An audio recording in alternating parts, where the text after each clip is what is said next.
Good evening. Thank you for coming to the 5th International Conference on Bosnian Pyramids, the Hidden History 2014.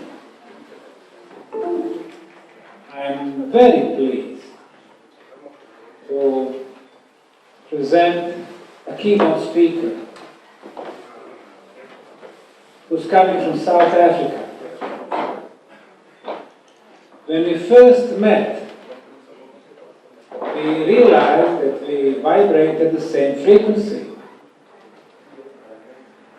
having a lot of common ground when it comes to our research and the challenges that we've had. He's a man of many skills.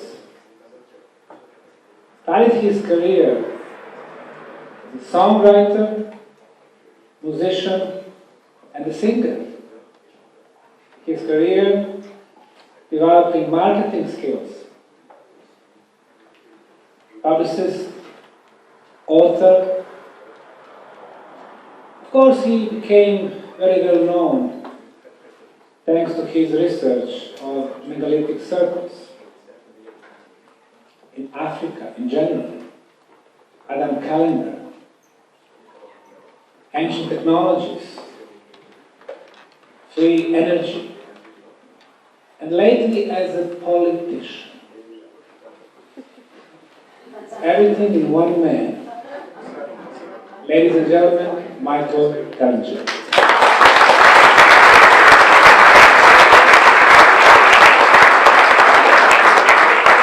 Thank you very much, Sam. What a great pleasure and honor to be here in the presence of some amazing researchers and great minds, including yourselves. You're here because your mind's open. You're out of the box. You're down the rabbit hole. But unfortunately, none of you know how far down the rabbit hole you are. So, let me ask you, by way of hands, how many of us think that the world is perfect as it is, that everything is just beautiful and hunky-dory? Good. That means we're all of one mind and we know that something is wrong with this beautiful world of ours. And that's really this journey that I'm going to take you on, is to try and learn from the ancient past and try and connect the dots from the ancient past and see how much we can learn from the ancient civilizations and to use that knowledge to the benefit of humanity today. Because... Are you okay?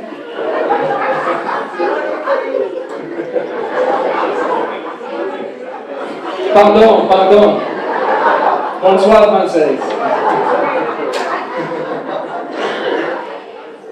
Because if we can't actually put this information to any good use, it's no bloody good at all, is it? We're just going around in circles, looking at ancient cultures, amazed at what we find, and going home and watching TV, and going straight back into the matrix, becoming slaves, and continuing this journey of enslavement. And it's up to us to stop that cycle. So my presentation really deals with looking at this ancient knowledge and applying it to the benefit of humanity on this entire planet. And that's my single-minded objective tonight as it is from this day forward. The great human puzzle. The fact that we don't know the answers to these three simple questions that all of us have asked ourselves at some stage of our lives clearly means that we've lost that knowledge and that information, that we in fact are a species with amnesia. The fact that we don't know who we are, where we come from and why we're here is part, if not the largest part of the problem that faces humanity today. Because when you start looking at ancient cultures and ancient civilizations, it becomes very obvious that they had a much better understanding of those three questions that they seem to have known, they seem to know who they were, where they came from, and why they were here. And they tell us this in their texts, in their carvings, in their art, and their literature that they left for us from ancient times. But that is the knowledge that has slowly and systematically been removed from the knowledge pool of modern society. I don't want to sound like I have a mental problem, but I'm speaking slowly for the benefit of the bloody French people.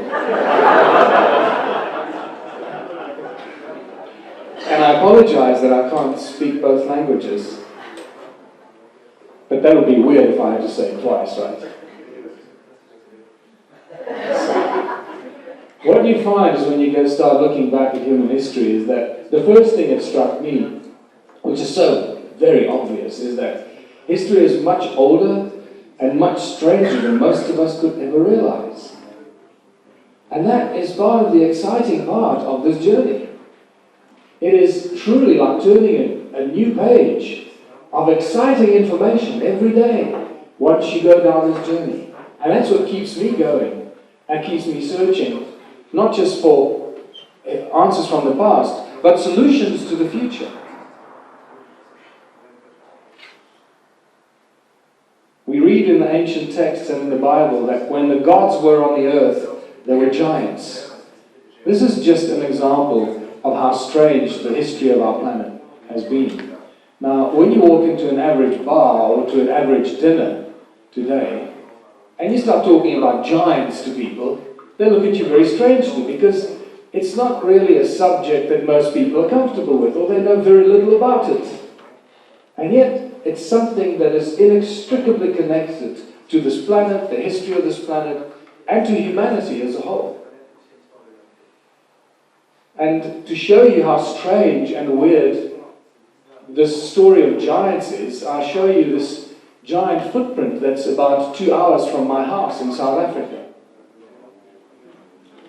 Now, when I first posted this on the internet, I had thousands of emails. I mean, within a week we had more than 1 million hits on this YouTube clip. And I had thousands of emails from geologists and self-taught geologists and homemade geologists and PhD geologists and everyone who thought they knew anything about geology, calling me an idiot, saying, you can't leave a footprint in granite. And my answer to them was, I know that. This is why I post this up there. This is why we have a problem, Houston. So let's not keep arguing, you can't leave a footprint in granite, because there it is. Let's rather start talking about how the hell it got there.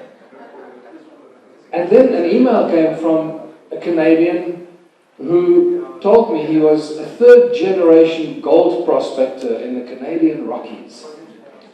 And he said that they extract gold out of granite. This is granite rock, by the way. And he said that's very easy to explain, because once we take the rock, we crush it, we process it, we extract the gold, and when we leave for winter, we leave behind what you can describe as a wet cement concrete sludge. When we come back after winter, this concrete sludge has hardened, and often we find animal footprints and bird footprints in it that have gone hard. And unless you knew that this was soft granite mixture, you'd be very confused. And that is a very easy, simple way of explaining what possibly happened here.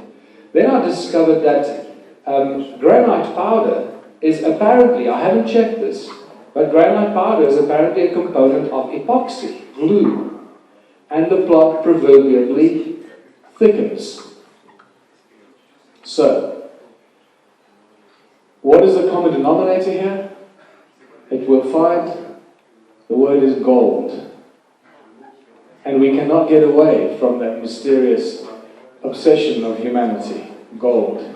Another reason why I'm so excited about this, because my friend Klaus Donner, as you can see, didn't only come and look at this footprint, but he actually found the guy that left this footprint. The only problem, he found him in Ecuador, a across the Atlantic. And he found a nose bone, a heel bone, and a skull fragment that was analyzed and proved to be the remains of a giant 7.5 meters tall. So now we've got a connection between giants in South Africa and giants in Ecuador, taking very large steps across the Atlantic. And this is exciting. That's what makes this journey and the story so exciting, and shows us how weird and wonderful this history of our planet was. The other interesting thing about these ancient civilizations is that they're much, much older than most of us can imagine or realize. And when I first went to Stonehenge in 2010, having worked with stone for a number of years prior to that in the stone ruins of South Africa, you get to see stones very differently the way other people look at them. And you see and recognize obvious things that other people won't see. Well, I was instantly drawn to that stone over there that fell over at some stage and broke in half. Can you see that's the break? It used to stand up and it used to be connected to that tall one, and it fell over and broke. Well, I went to what's supposed to be the break in the stone, and I stood there scratching my head, wondering why nobody has brought up this very obvious geological problem we have here.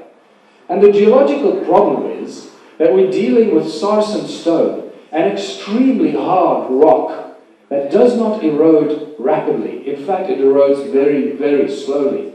The problem we have here is that, as you can see, that's the break. We've got about 50 centimeters of erosion on the break of sarsen stone.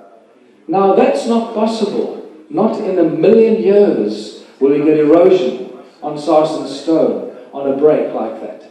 That should be a clean break, almost as clean as a knife, as sharp as a knife, if it was only a few thousand years old. And yet we have 50 centimeters of erosion.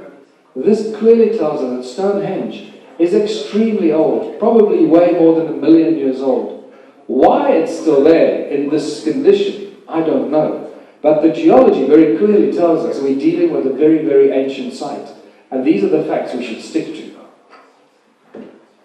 Now it brings us to a different part of the world, and that's Southern Africa. And this is the map that you normally see about the history of Southern Africa. And they tell us that Southern Africa was a sparsely populated part of the world. Like hardly anybody lived there. And the people that live in South Africa and Southern Africa, this is South Africa here, Zimbabwe over there, Namibia over there, Mozambique over here, and Botswana over there. They tell us that all the people that came from up there, and from East Africa and West Africa, and they migrated down to Southern Africa around 3,000 years ago. But prior to that, nobody lived there, sparsely populated. A few hunter-gatherers here and there, shooting a buck here, shooting a buck there, running around with their loincloths. Nothing ever happened in Southern Africa. Well, unfortunately, that's all part of the BS that they're feeding us.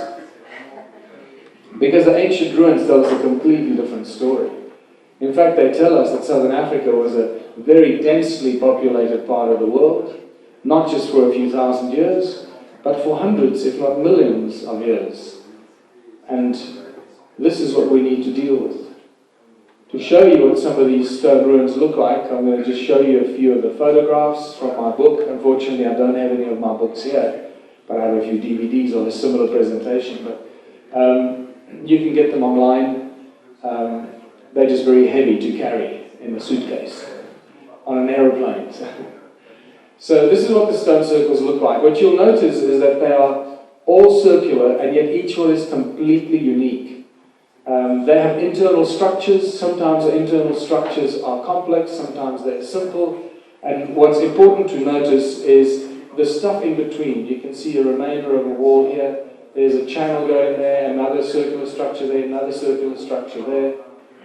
And don't just look at the circles themselves, look at the stuff around the circles, because there's much more, 90% more stuff lying buried beneath the soil around the stone circles. We affectionately call them stone circles, and that's what they've been called.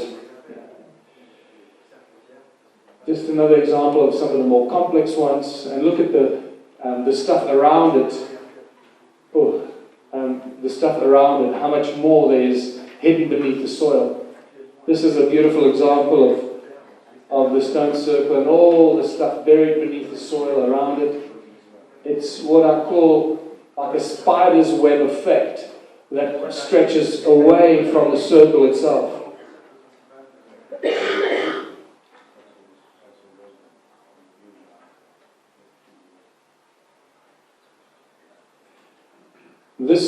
This stuff here, you cannot see. When you're walking on the ground, looking at this circle, you have no idea that that is over there. Because often the grass is quite tall, and some places the grass is this tall, some places it's even taller. And then it burns in winter, because we have fires in winter, so the stuff burns down. And then inside the circles, the grass and the trees are protected, so often it grows bigger. But you have no idea that you've got all this stuff attached to it. All these other things that you can see lying buried beneath the soil, these other walls. There's a horseshoe-shaped effect there with a circle inside it, with a stone right in the middle of the circle. And important to note that the walls in these circles are not high. Most of them are waist high, maybe a little bit higher. Sometimes very, very, very low. Sometimes flat to the ground. That's why you don't even realize that these structures are there until you start looking at them from aerial photographs.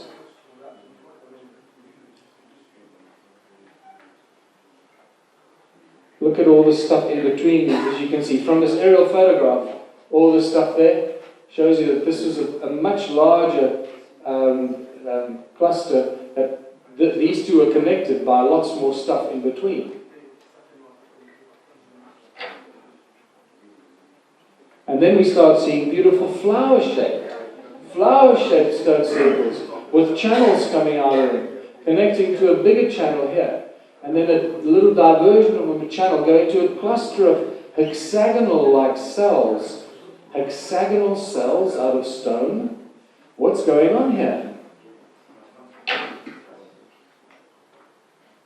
And we also find out that they're not only, these stone circles aren't only pretty to look at, but they also align with the movement of the sun, north, south, east, west.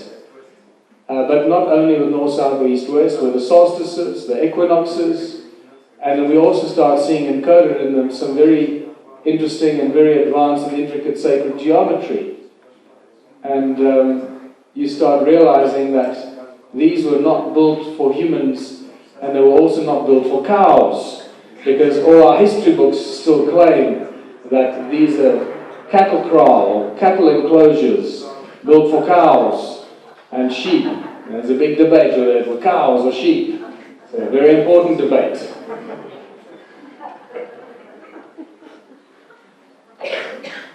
When you start seeing this kind of intricate architecture and construction, you realize that a lot more thought went into building these than just enclosures for cows or sheep.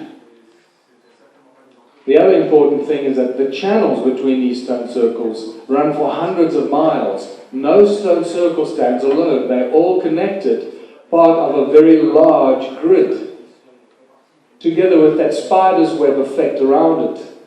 And these channels sometimes are 3 meters wide, sometimes are as narrow as a meter, and they connect all these stone circles and these clusters of circles together. There's another channel and connects to a hexagonal. You see that cluster of hexagonal cells? And I'll be coming back to those a bit later, because that has just turned into a whole new area of research, those hexagonal cells. There are lots more circles there and here, but you can't see them from this angle. Wrong time of the day, the sun is in the wrong angle. Come at a different day, you'll see them perfectly clear. Here's a beautiful example.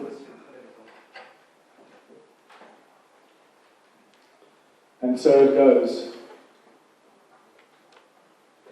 Look at the stuff around the stone circles. It's all part of a large cluster. Those are not just random rock formations. Those are all part of a giant structure, all connected. And these, our historians say, are all cattle kraal built by migrating tribes as they were looking for a place to stay for a little while. And Great Zimbabwe, as you can see, is part of this. Very obvious, similar kind of structure, similar kind of circular patterns, an extension from the center, except Great Zimbabwe is much, much larger and far more impressive and plays a very important central role in this ancient vanished civilization in southern Africa. The other fascinating problem we have in this sparsely populated part of the world are 450,000 square kilometers of agricultural terraces. Boy, these 5,000 guys are really busy that live down there. They were building agricultural terraces for God knows what, obviously to feed their cows maybe, I don't know. But apparently our history books tell us there was nobody there. Well, once again, we prove them wrong, because somebody built a lot of terraces to grow a lot of food for obviously a lot of people. And once you start seeing the terraces, they cover entire hills and mountains, and you realize even Google Earth starts to show you that they're almost all over southern Africa. This is just up the road from my house. The entire mountain is covered in terraces, channels, and stone circles, connecting it all together into a huge grid. At the top of the mountain, it looks something like this. And from this point, you're looking at a radius of at least 100 kilometers that it used to look like this in ancient times. Sometimes it's destroyed by town development, sometimes it's destroyed by forestry or roadworks. Sometimes the roads go right through half a circle. You see, when you look on Google Earth, you see the road, and then half a circle is sticking out of where the road goes. But you can't see it when you're driving on the road. You can only see it from Google Earth or aerial photographs. The very important thing to note about these is that all the original archaeological research that you can find clearly says that there are no doors and entrances in the original structures. And then you see the archaeological drawings from 1939 show us that there are no doors and entrances, that these are complete circles connected by these channels, looking like a bunch of grapes. And then in the next sentence they say, they were built by migrating tribes. And this gets very exciting for me when you start seeing that sometimes these stone circles are concentric. This is the same archaeological report from 1939 from Bloemfontein University in South Africa. Now the biggest surprise comes when you ask, well, how many of these stone circles are there? Well, there's a long history with these stone circles that goes back to around 1495. 500 years ago already, the Portuguese explorers knew about these stone circles when they landed on the beaches on the coasts of Mozambique, and they started coming into southern Africa.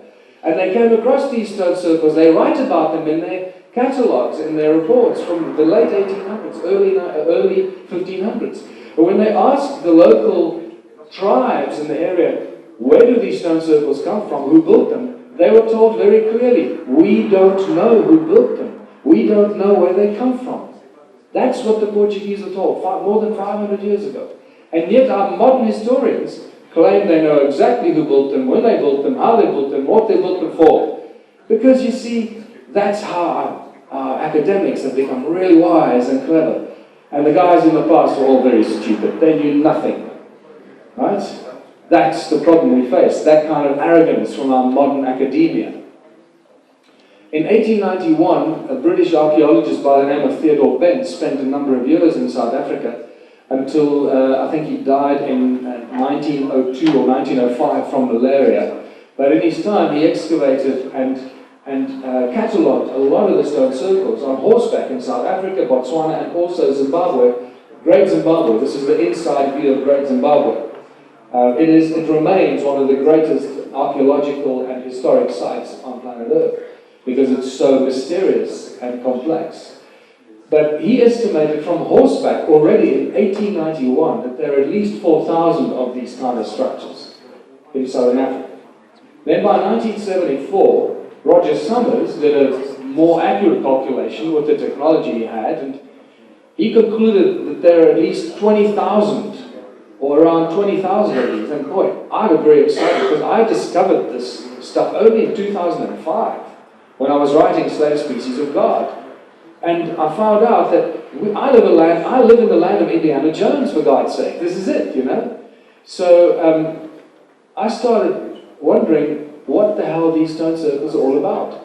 And very shortly after this, I met with Johan Heiner, who introduced me to the stone circles, and he had been photographing them from the air for about 15 years at that stage, trying to bring it to the attention of the South African authorities, with absolute ignorance and lack of response.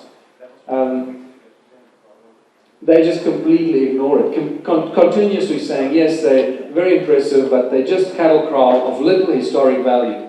And this is it. That's the official academic standpoint. So by the time I got involved in 2007, within 6 months I walked through at least 1,000 of these stone circles myself, researching them, photographing them, sitting in them, sleeping in them, wondering what the hell this is all about.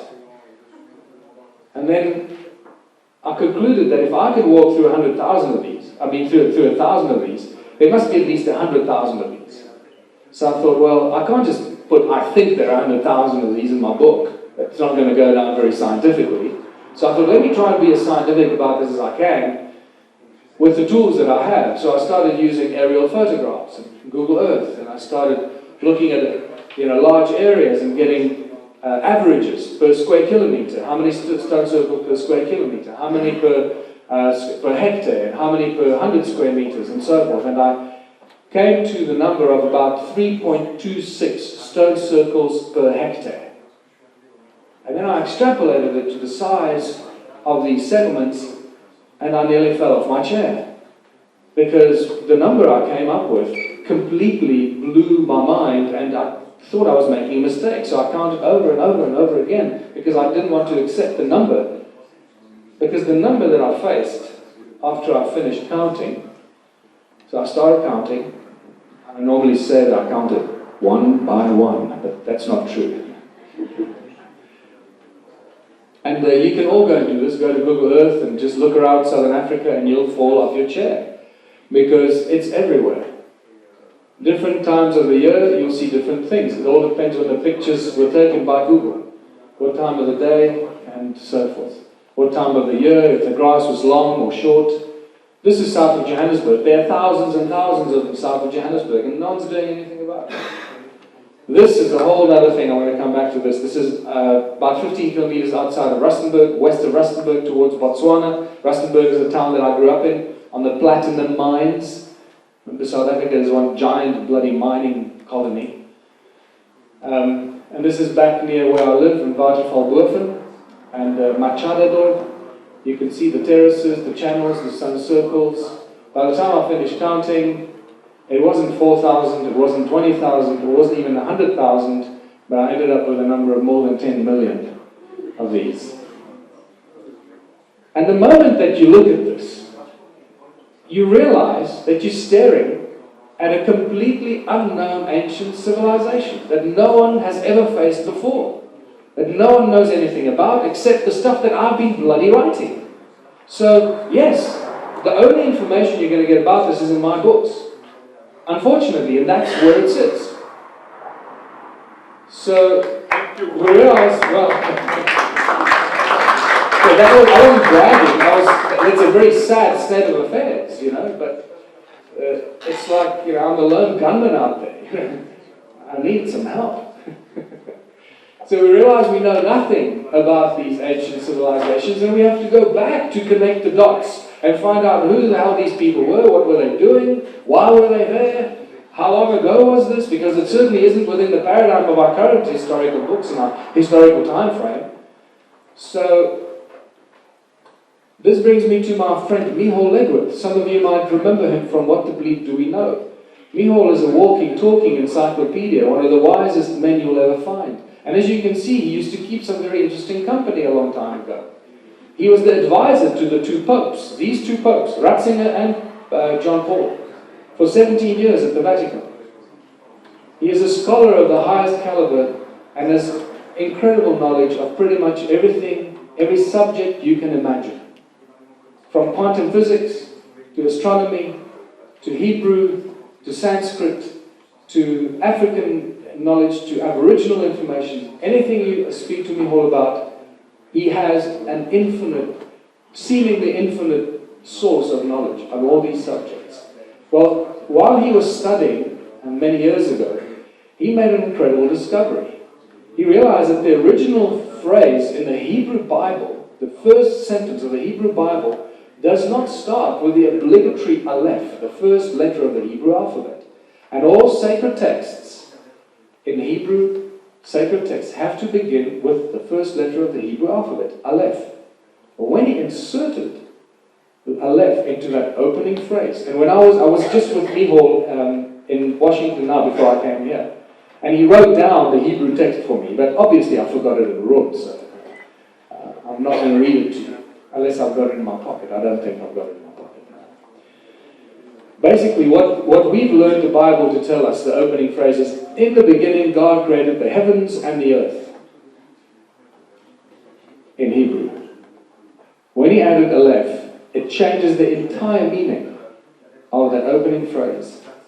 And it now says, the Father of the beginnings created the Elohim, the heavens and the earth. And that changes everything. Because it suddenly brings Judaism, Christianity and Islam into parallel and in sync with all other ancient cultures, all other ancient civilizations and creation stories that talk about a resonance or a sound or the Father or the Creator who brought forth into creation everything through sound. Because we realize very soon after this that sound and resonance are the common links of all creation stories, no matter where you go, no matter what culture you look for, whatever part of the world you go to, sooner or later, in their creation and stories of origins, you will find those words: sound, vibration, resonance. It's quite spectacular. It's like clockwork. In Christianity, we have the Word. God said, let there be light. The Father of the beginnings. In Hinduism, we have the Om or the Aum, the primordial source and resonance of things. The Egyptians believed that the universe was sung into creation. The Hindu creation story is fantastic. Everything was so peaceful and silent that Vishnu slept undisturbed by dreams or motion. From the depths, a humming sound began to tremble. Om, Om. It grew and spread, filling the emptiness and throbbing with energy. The night had ended. Vishnu awoke. It's just a much more dramatic and visual version of God said, let there be light. And then we realize that all this stuff can very quickly be connected to our understanding, or our very, very childlike understanding at this stage of sacred geometry and the so-called 6 days of creation, and how all that fits together with all these creation stories, and the 6 aspects of Om in Hinduism and Buddhism, and the Mayan creation story that talks about the heart of sky, and 6 other deities, including the feathered serpent that wanted to create human beings with hearts and minds who could keep the days so that they could be enslaved and dig for the gold. And we realize that the 6 aspects of the all-seeing eye of Horus give the game away, because they very clearly show us that we're dealing with resonant harmonic principles. Resonance, sound, frequency, that's what this is all about. What does this all have to do with ancient civilizations, you ask? Everything. Because they understood this, they encoded it in their language, they encoded it in their symbols, in their artwork, in their carvings, and they used it as a source of energy for everything they did. And we are learning all about this. What Sam is discovering here at the Bosnian Pyramid, what has been measured and detected in the Egyptian pyramids, in the ancient sites around the world, and especially what I've been measuring in South Africa in the stone circles and at Adam's calendar, all points to scientific advanced knowledge. Pardon.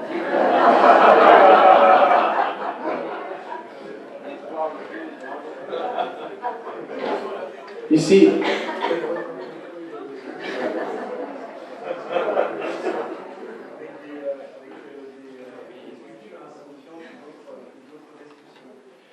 sound and frequency was used to control and manipulate humanity for thousands and thousands and thousands of years. It's very clear that this was the case. And we see it in the artwork, in their carvings, in the images, and also the information that they left behind. They don't waste their time carving images into rock and doodling, right? Wasting their time. Everything they do, all the carvings they leave behind are very, very specific. So when you look at ancient carvings, look at every bit of detail. How many toes do they have? Is there something weird with their hair? Is it actually a face, or is it something else? What is on their arms and legs? What is around their waist? Look for the details in these carvings, because everything has a specific message and nothing is wasted. So when we see all-seeing eye of Horus, and we realize that it is actually the image or representation of a pineal gland, we realize that this has been a very, very strictly kept secret for a long, long time. That our pineal gland has been messed with and tampered with and controlled. And the fact that our pineal gland is the receptor, receiver and receptor and transmitter in our brain, that we should be communicating with everybody telepathically, is a big problem. That is actually part of the species with amnesia. How do you create a species with amnesia? You prevent them from communicating with each other. I think Sam brought it up yesterday. If I can't read your mind, then I can lie to you. And if you can't read my mind, if I have to speak to you, then I'm now using a method of communication that I can deceive you with. Because I could never lie to you if you can read my mind. And yet, today, people still struggle with it. They say, oh, telepathy, what kind of nonsense is that, you know? Well, thoughts are waves, frequencies, just like sound leaving my mouth is a frequency that reaches your ears and goes through a very advanced process for you to decode this bloody frequency that is invisible, for you to understand what I'm saying. Right? So, how many of you more or less think that you understand what I'm saying? Just good. You see, so we are communicating. There's a response. There was an action response. It means that there's comprehension. And yet, can you see the waves leaving my mouth, reaching your ears, going inside and going through all the processes to your brain, firing all the neurons? And no, you don't see that. And yet we accept it.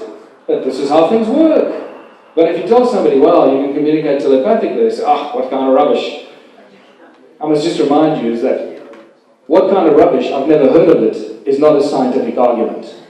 Okay? And yet people get away with it. You start telling people some amazing new stuff and they say, what kind of rubbish is that? I've never heard of it. Next time somebody says it to you, you know, that's really sad. That means you're really badly informed. Go away, do some research, and when you've heard of it, come back to me and we can have a discussion. Otherwise, I'm talking to a bloody idiot, and because you haven't heard of it, what are you doing? You're watching TV, read some bloody books.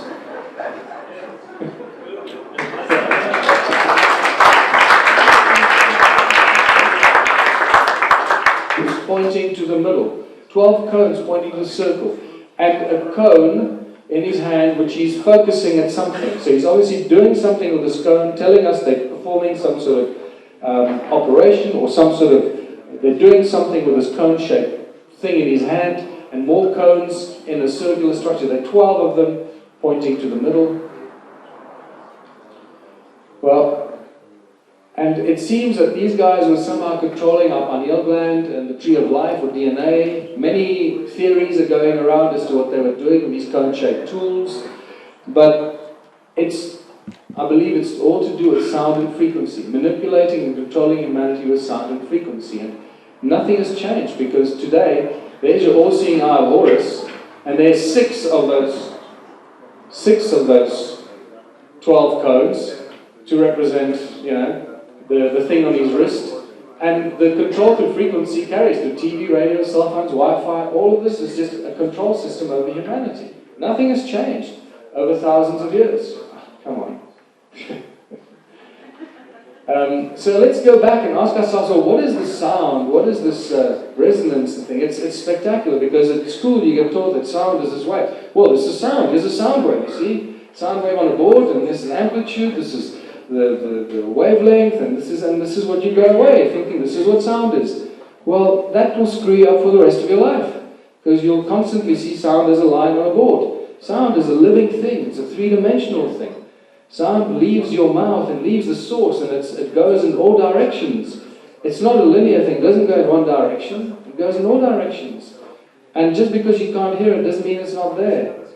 So what we can look at sound as being is the breath of the Creator, because it tells us God said, "Let there be light." All ancient cultures tell us that everything in existence came out of the primordial sound of the Creator.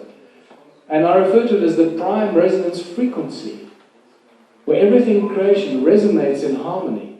Nothing is in dissonance. Everything has to exist in harmonic coherence, not dissonance. Otherwise it could not coexist. And in there lie some very important answers to how we should live together as a community.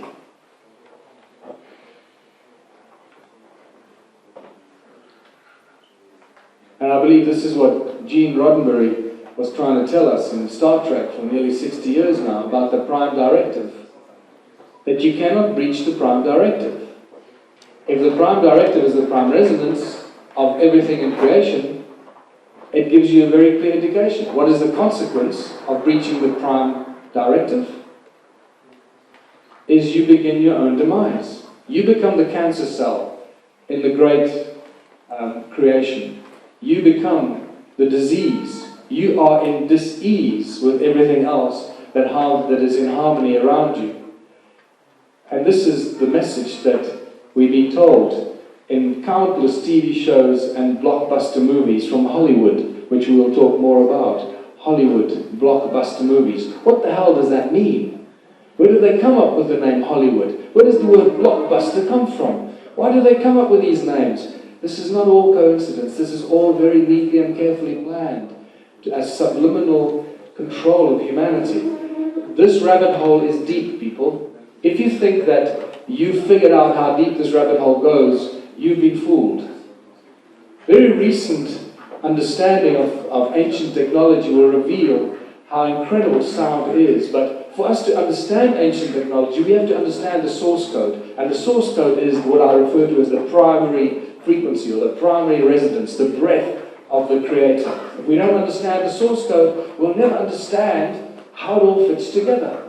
And in there lie the answers to all of our sciences, all of the quantum physics, all of the astronomy, all of the spirituality, all comes from this. So let's look at a few aspects of sound. Sound levitates, it boils water, it creates light, it creates DNA. Sound heals and destroys pathogens. Sound moves beyond the speed of light, one of the best kept secrets in physics. And sound makes things disappear, makes things invisible. And it energizes water, and the air we breathe is the sound as well. And it's a precursor to electromagnetism. So God said, "Let there be light." So first there was the resonance, and then the electromagnetic universe as we know it came into existence. So we all understand the cymatics, the fact that sound manifests and creates physical shape and physical form. So just to remind you how sound can manifest itself, this invisible thing that you can't see coming from my mouth, this invisible thing creates physical form and can manifest into physical form.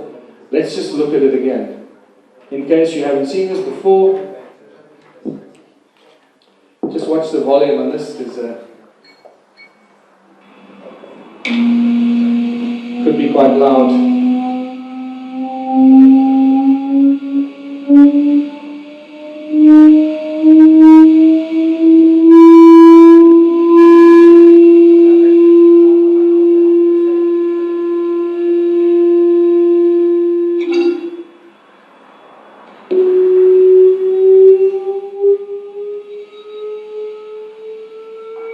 Every frequency has got its own very specific shape. This is like grade 1. I understanding of sound.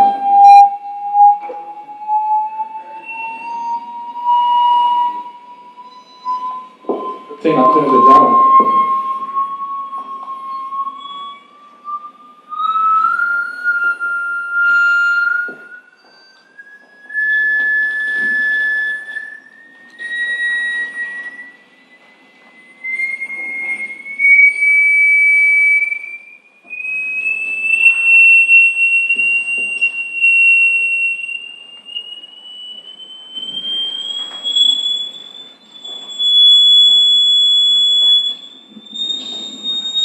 You start approaching about 60 kilohertz up there. Just close your ears if it hurts your ears. And the higher the frequency, the more complex the pattern. This is what you've noticed, right? So it's very important to realize and recognize that. And eventually it'll get to frequencies that you cannot hear with your ears, and yet the patterns keep changing. They'll continue changing until they get so complex that the grains of sand or the salt is too large to form the actual patterns. That's what happens here. You'll get to a frequency or frequency range, especially when you get into the ultrasound and the very high sound frequencies. The sand grains are too large to actually show the formation. That's how complex and intricate this thing is. It's truly spectacular. But just to show you how powerful our voice is, the human voice, how many sounds we can create with our human voice, this is a spectacular example. And I just happened to meet, and I forget Eric's surname now, and he lives in Ashland, Oregon, and he's the creator of the Cymoscope, where you can actually see how the human voice creates infinite number of physical forms as you speak, manifesting physical shape with your sound and your voice. It's called the Cymoscope, and now I remember watching, you're looking at a 3D event, a sphere in two-dimensional representation. Millions and millions of shapes coming out of your voice.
And I spoke to Eric now, where they've been doing experiments with dolphins, decoding dolphin language, and they actually got quite far with understanding dolphin communication now.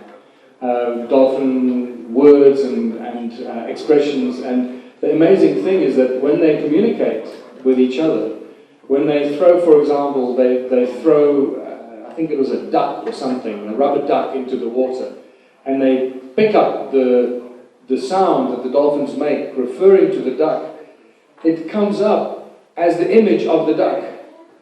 So they communicate with each other so precisely that they cannot lie to each other. Can you understand how incredible this is?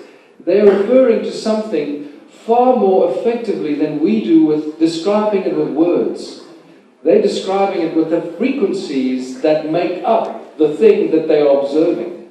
This is far more complex communicating methodology than we use as a species with amnesia, with the ability not to, or the inability to communicate telepathically. This is just some beautiful examples of work with Robert Boerman from Holland. His brilliant work in capturing sound in light, in water. This is the Mayan numbers. Again, it's three-dimensional. This is a spherical thing, so you've got to look into the depth of it. And then sound in an electron. There's a photograph from not so long ago, several years ago, a light beam moving through an electron. And you can clearly see the coherent resonance inside that makes up the structure of the electron. So you can see this resonance from the largest to the smallest elements in our creation, understanding of creation. The original people of Australia, not the Aboriginal, this is again another one of those tricks that's been played on humanity. You'll notice that our authorities are calling native people of a country, the traditional people of a country, the Aboriginal people. They're using it more and more, as opposed to the original. And that's being used to destroy their credibility as in the original people, like normal or abnormal. Original, Aboriginal. So please don't refer to people as Aboriginal, refer to them as the original people of a place. It is far more accurate that way. And you're not using the power of words to destroy the situation, the energy that goes around. And this is, everything's about energy, right? So they talk about time began when the supernatural beings awoke and broke through the surface of the earth. They moved about the earth, bringing into being the physical features of the landscapes. And they did this all with 3 sacred songs. So what have we got here? They broke through the surface of the earth. Think of the earth as a metal plate, the sand on a metal plate, and moved about the earth, bringing into physical features the landscapes. They're describing cymatics. They're describing something happening on the surface of the earth through sound. And this is a great example here. Hans Jenny's brilliant work, how powder, this is not a liquid or a gel, this is powder on a metal plate, and how it behaves with sound. This goes back to the 60s already. And notice as the sound plays, how the powder creates mountains and valleys, and imagine this over millions and millions of years, creating the landscapes of planet Earth. Circular shapes appear, but these are in a state of continuous upheaval. The particles are pushed outwards from the center and inwards again from the outside, and at the same time they pulsate.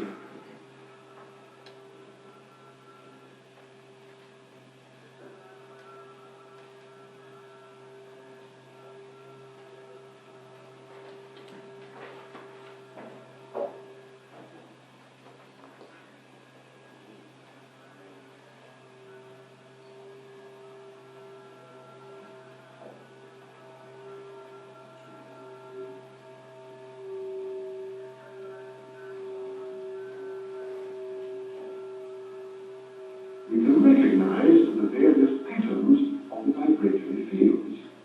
They move to and fro, unite, and separate again according to the vibratory state of the surface formed by the membrane. And we can, as it were, move over a landscape which is in a state of vibration. If we intensify the note, if we produce a crescendo for the ear, the masses are hurled outwards. We see fountains, eruptions, explosions almost. Invariably, the particles return to the center, so that here again, even under these violently dynamic conditions, we find there is circulation. You can just imagine the surface of the planet being formed through the vibration that comes from the center of the earth. Because we know the earth rings like a bell. Nikola Tesla told us this, and many other wise men have told us this.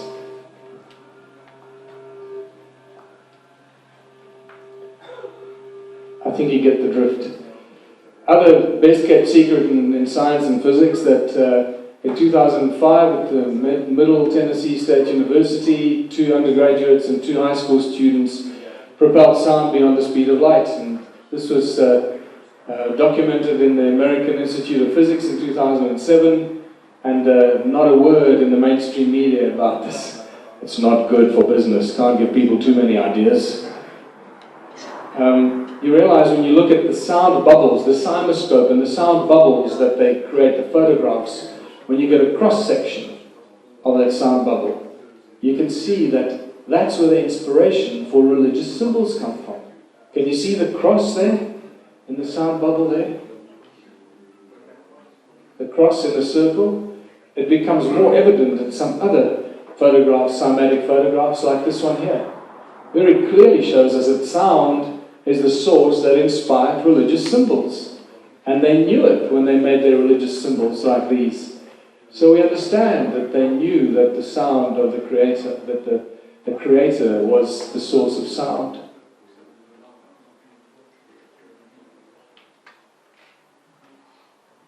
Even the medicine wheel in Native American culture is a cross and a circle, telling us that they understood that sound heals and sound can cure all disease. Sound is a tool and technology. It's all around us. We use it all the time, but we hardly even think about it. Royal Raymond Rife in 1931 was voted the man that found the cure for all disease. What did he use? He used prime resonance frequency to destroy cancer cells or anything else. There's his universal microscope. I was fortunate enough now, when I was at this universal microscope, was the first time that they could actually look at living cells under a microscope. Because if you use an electron microscope, it actually kills the cells. And I was fortunate enough now, when I was in Sedona, Arizona, I actually held Royal Raymond Rife handwritten book on all the disease and all the frequencies in there. I photographed it, I put it out on my Facebook, and people started going crazy. It's all there. I've seen it in my own eyes. It's not disappeared. It exists. It's in a private collection. So it's all about the prime resonance frequency, because everything has its own prime resonance frequency, and this is how it coexists in coherent resonant harmony. This is the prime resonance frequency of everything in creation. And if it's not in coherent harmonic resonance, it is in dissonance, it is in dis-ease. And this is why we get sick. Think about this. The cells in your body don't compete against each other. Your skin cells don't compete with your liver cells. Your liver doesn't compete with your kidneys. Your kidneys don't compete with your stomach.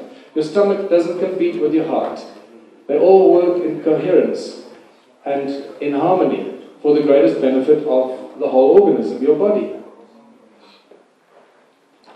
The neurons transmit information via sound, and apparently there are 7 primary frequencies that do this. And then Peter Davey, one of my favorite stories, this guy from New Zealand, he was 92 when this was taken. Since 1940, he's been boiling water with sound. I just met a guy at Contact in the Desert, a Boeing engineer from Seattle, who told me that he was doing this in 1985 already, when he was working as an engineer for Boeing. But he wasn't working on designing aeroplanes. They were working on developing weapons of mass destruction. And he told me already in 1985 they had weapons using sound and directed energy that could explode a human body by simply exposing it to certain vibrational frequencies. And how did they do it? They target the water in your body, just like Peter Davey does, boiling the water with sound. They target certain frequencies that will make the hydrogen and the oxygen in the water in your body go crazy, and your body explodes. This is the stuff that the guys at Boeing are working on. Not aeroplanes. And he told me a lot of other things as well. But here's just to show you Peter Davey. A 92-year-old Christchurch inventor claims to have come up with a novel way to make a cup of tea. He's invented a contraption that he claims uses the power of sound to boil water. Beverly Lockhart went to investigate. It looks like a desk lamp, is cool to the touch, and appears to be doing nothing until it comes into contact with water. 92-year-old former Spitfire pilot Peter Davey claims his invention uses the power of sound to boil water. Yes, they've got that works. Nobody's getting out that way. Davey believes high-frequency sonic vibrations emitted from within the silver bulb cause the water to boil. He says the idea came to him 50 years ago, when he noticed different saxophone notes caused different household items to rattle. The mains-powered gizmo has experts intrigued. Okay, I'm going to stop it there because they go to some hick professor at the university who just got no idea what he's talking about. So anyway, unfortunately, Peter Davey took the secret to his grave about 3 years ago when he died. But I just met a guy in Sydney who showed me the same device. And it works. He's boiling water with sound. He's already sent me the drawings and everything. And guess what? You can run that from a solar panel and a car battery, 12 volts and an inverter or a converter to AC, and you can boil water with a little device. So, what is that giving us? Unfortunately, Peter Davey was concerned about a device for making cups of coffee and tea. He didn't realize that he's actually solved the global energy crisis.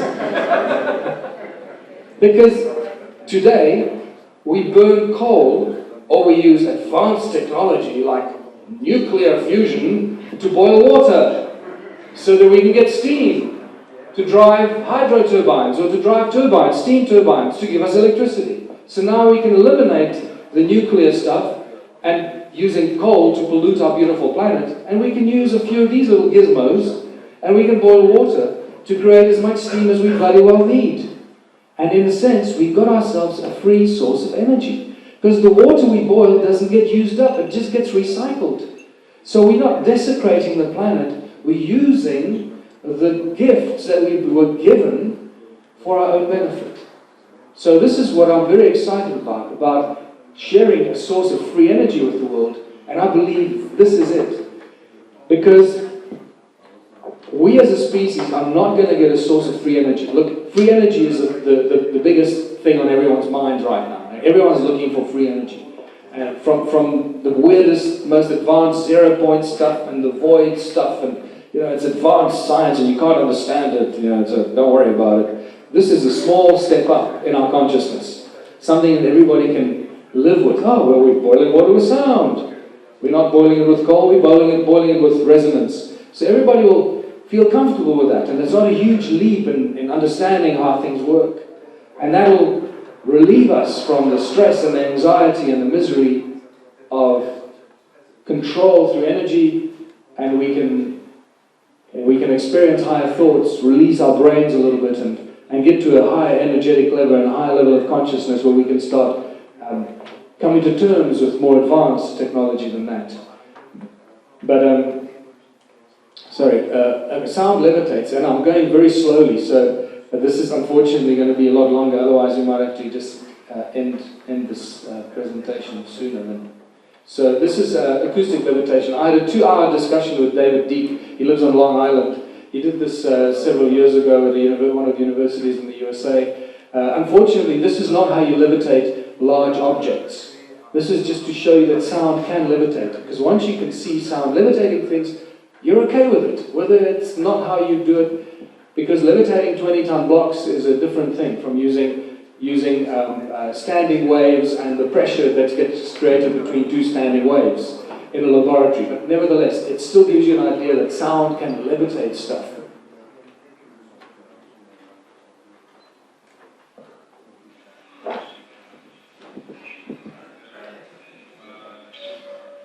And he told me that it is so sensitive that the slightest frequency change makes them pop up and down, tumble, spin. He could make them do anything he wanted by the slightest maneuvering of the frequencies.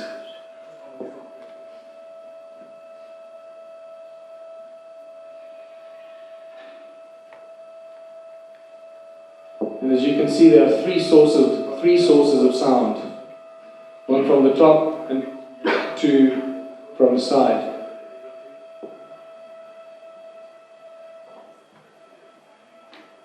Could that have something to do with being able to manifest things? Is that connected to the Holy Trinity? I'll leave that up to you to try and figure out.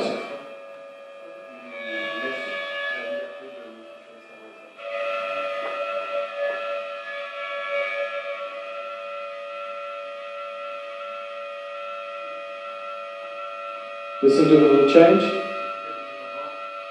There. And it starts to spin.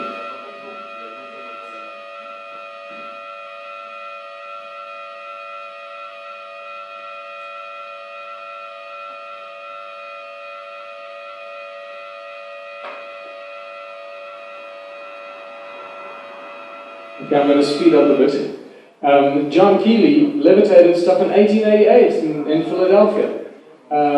Giant metal balls, and he could drill holes into rock, precision holes, as deep as he wanted, as wide as he wanted, with sound. And all that information has been removed.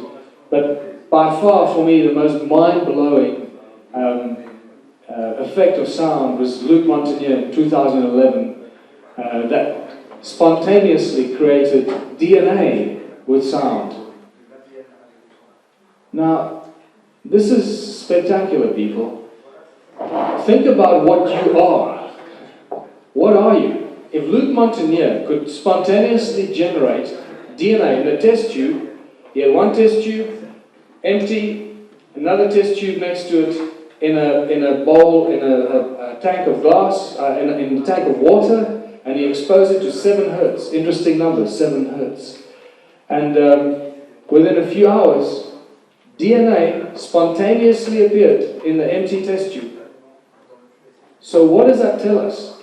That not only can we manifest things with sound, but we can manifest very complex, encoded molecules like the DNA that are encoded with all the knowledge and complex information for the building of an entire human body, with all the physiological side effects that are encoded in that DNA. We are walking, talking transmitters and receivers, because every cell in our body, especially in your skin, every nucleus has got a DNA molecule in it and chromosomes in it that are receptors, receivers, and transmitters.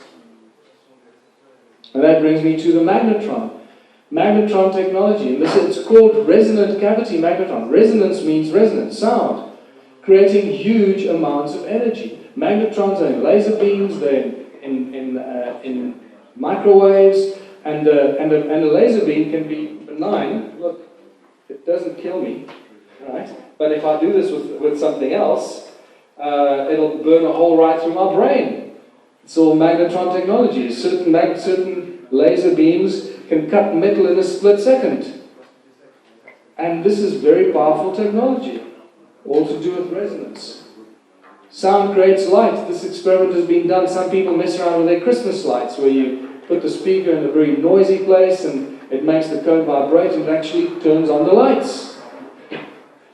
You reverse the process.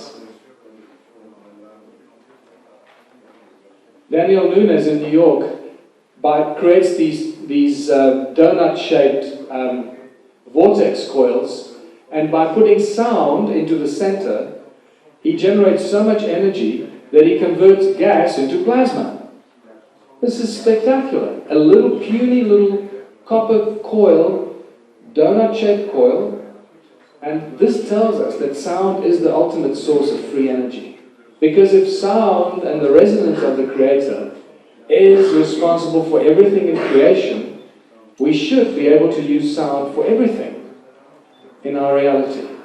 And this is what I'll come back to Nikola Tesla that told us, the earth rings like a bell.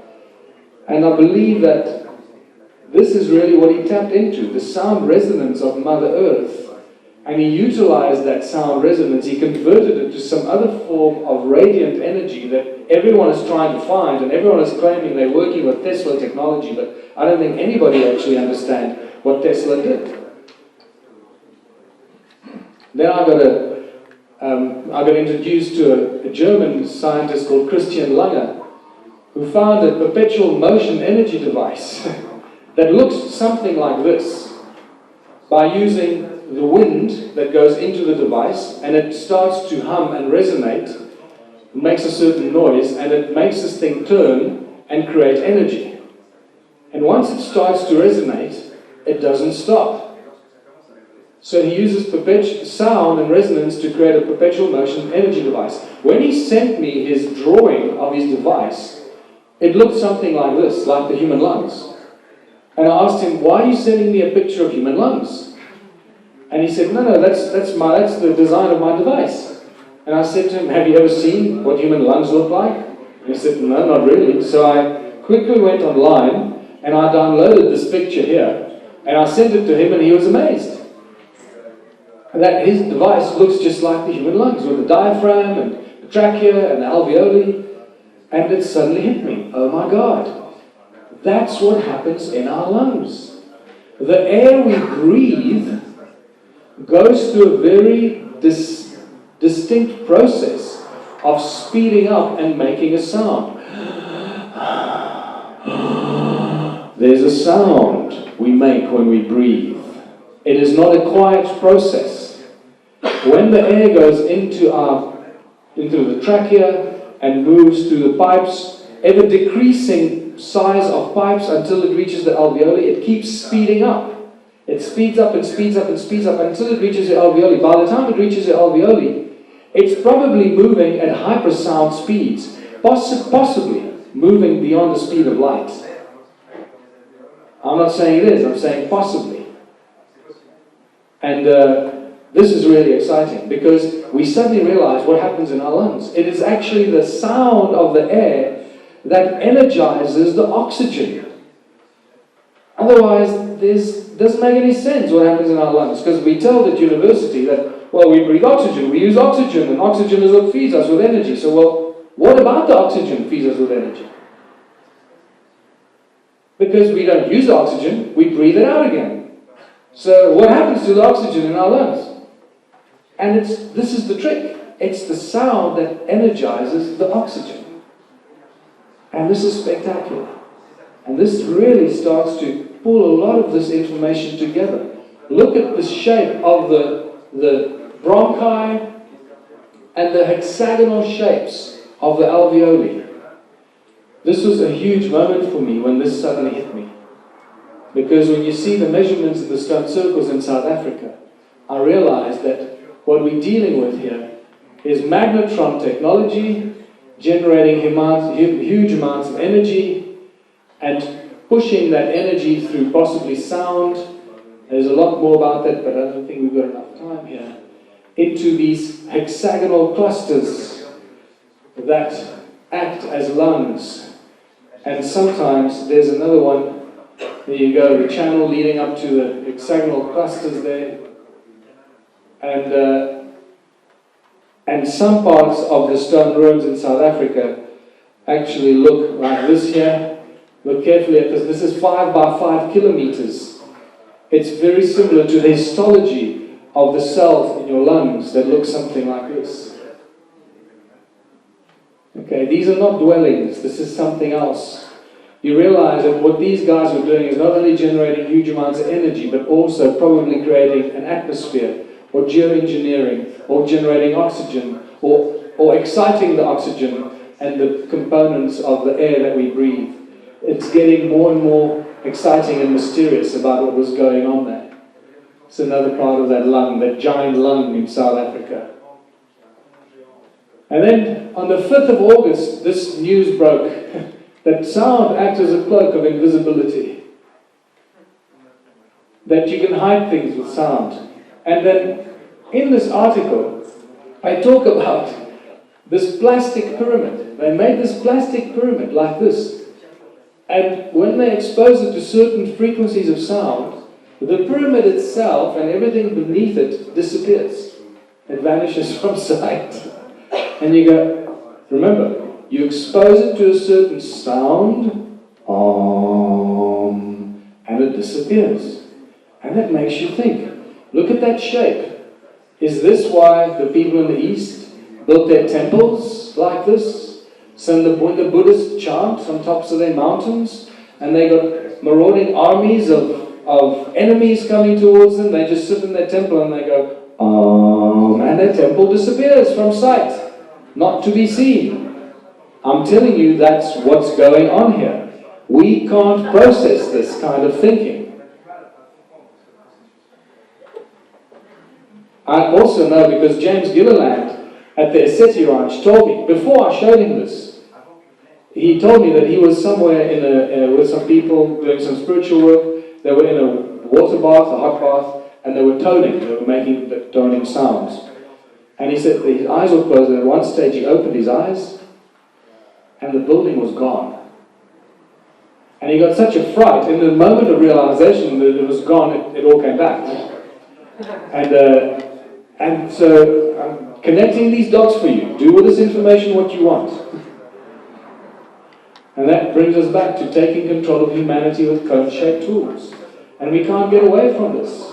And I've called it the ice cream cone phenomenon, because this is what you find all over the world. Ed Leeds Coleman built Coral Castle at the southern tip of Florida with ice cream cones in his hands. That's what was described by two schoolboys that saw him moving these large 5-10-ton blocks with ice cream cones effortlessly. Coral Castle is impossible. You can't chisel the coral. It splinters. You have to use very advanced technology to cut it. Very advanced saws to cut it. These cone-shaped tools like these I've been picking up around the stone ruins in South Africa, Botswana, Zimbabwe, and you start seeing these cone-shaped tools everywhere. This is from an ancient iron mine in England. Egypt is full of cone-shaped tools. Unfortunately, our poor Egyptologists have no bloody idea what they're for. The Native American medicine men used cone-shaped tools in the kivas, in their ceremonies. What do they do with them? They hit them together to make a sound. Great Zimbabwe, the main feature is a giant cone facing the sky. And there are many smaller cones in the ruins around it. All the other ruins around Great Zimbabwe, each one has a cone, either inside or outside of it, facing the sky. Even in Australia, I was given a cone-shaped tool by a woman that has been collecting them. And then I found these amazing cone-shaped tools in the Rosicrucian Museum in San Jose. The amazing thing about this is that they're filled with cuneiform text, telling us that these cone-shaped tools commemorate the building of the temples of Sumer. Specifically, one of them mentions the building of the temple of Inanna with cone-shaped tools. And suddenly we have a connection. Ancient temples in Sumeria, to Ed Leeds Coleman and Coral Castle in southern Florida, using cone-shaped tools to build these huge megalithic structures. And I think we have ourselves a very important tool. What is a cone? A cone creates a vortex. Cone creates a Caesar beam. And Caesar technology has only been discovered in 2009. Well, I guess it has been discovered long before that, but only in 2009 was humanity told about Caesar technology. What have we got in our eyes? We've got rods and cones. And suddenly you realize, oh my God, this is it. Our ability to do things with our eyes has been shut off. We should be able to do all kinds of stuff because our eyes, our optic nerve is connected to our pineal gland. And because our pineal gland has been severely traumatized, we can't use our eyes the way that Superman could. And we should all be supermen and women doing amazing things.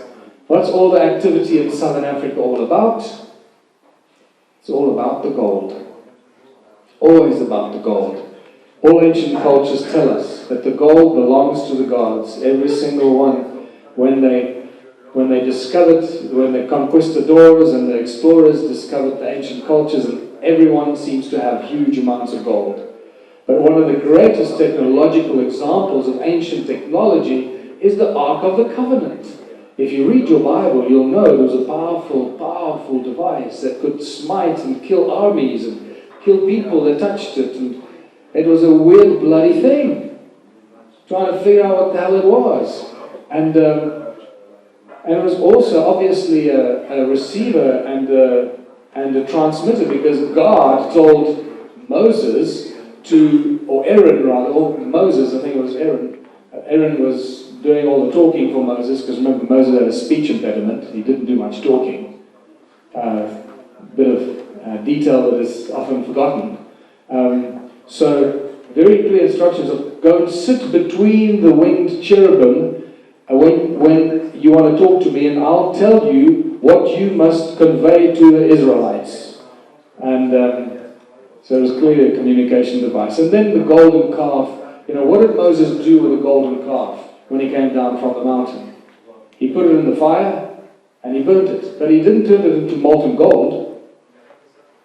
He turned it into white powder. And then he made the Israelites drink the white powder.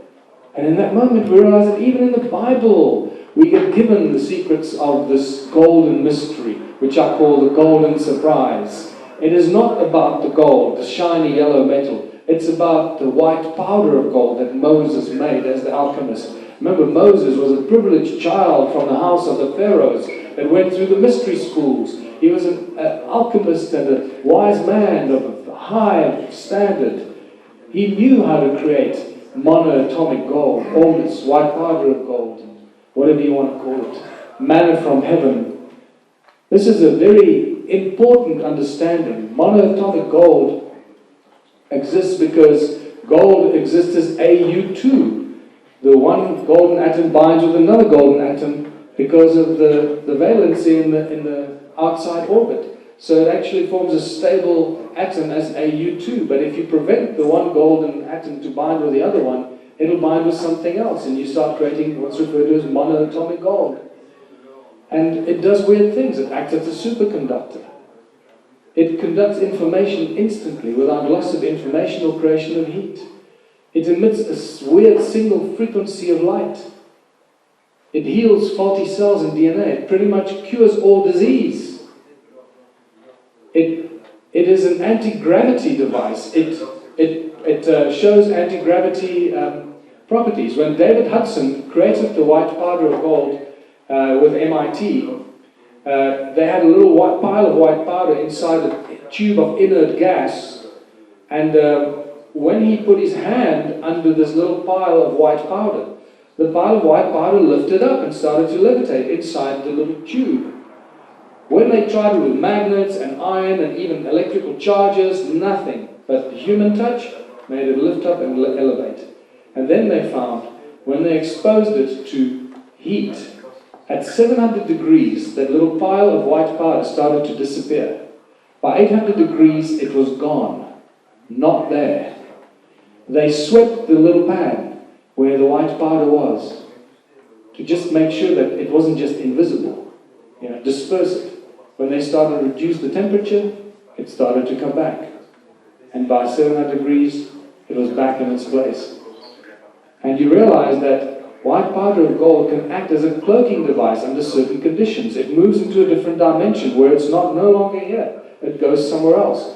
So it can be used as a cloaking device. And this is what I think Zecharia Sitchin was possibly referring to when he said that the Anunnaki put the gold around their planet, not to shield them from cosmic rays and X-rays, but rather to shield them from the peering eyes of other beings of higher consciousness, so that they were invisible as to what they were doing on this planet, shielding their activities from other beings. And that brings us to Southern Africa, and we're going to take a break soon. Sorry, it's taken a lot longer with me going slower. So, we're going to take a break soon. Not yet, just give me a 11th century, Ahmed al-Biruni describes the prosperous gold exports from the port of Sofala. It also shows us the African kingdom of Monomotapa. It's a huge kingdom. The golden kings of Monomotapa, they were never defeated. They had all the gold. And the golden exports from the port of Sofala, there's Sofala over there, where Mozambique is today. I live about there. And then we are told that the gold was a month's journey inland from the port of Sofala. Well, what do you get? when you go a month journey inland. This is what the modern map looks like. There's Mozambique, there's Zimbabwe, South Africa is just down here. There's Beira, modern town of Beira, where Port of Sofala used to be. If you go 1 month land inwards, where do you get to? You get to Masvingo. What is it, Masvingo? Great Zimbabwe. The house, the capital of the Monoatomic Kingdom. The great African golden kings. It is and remains one of the great, mind-blowing ancient structures that is so mysterious. When we were there in February, when you walk up, who's here? Ed is here. He can verify what I'm saying. When you walk up to those big walls, you tap on the walls, they resonate, they go ding. It is almost unimaginable.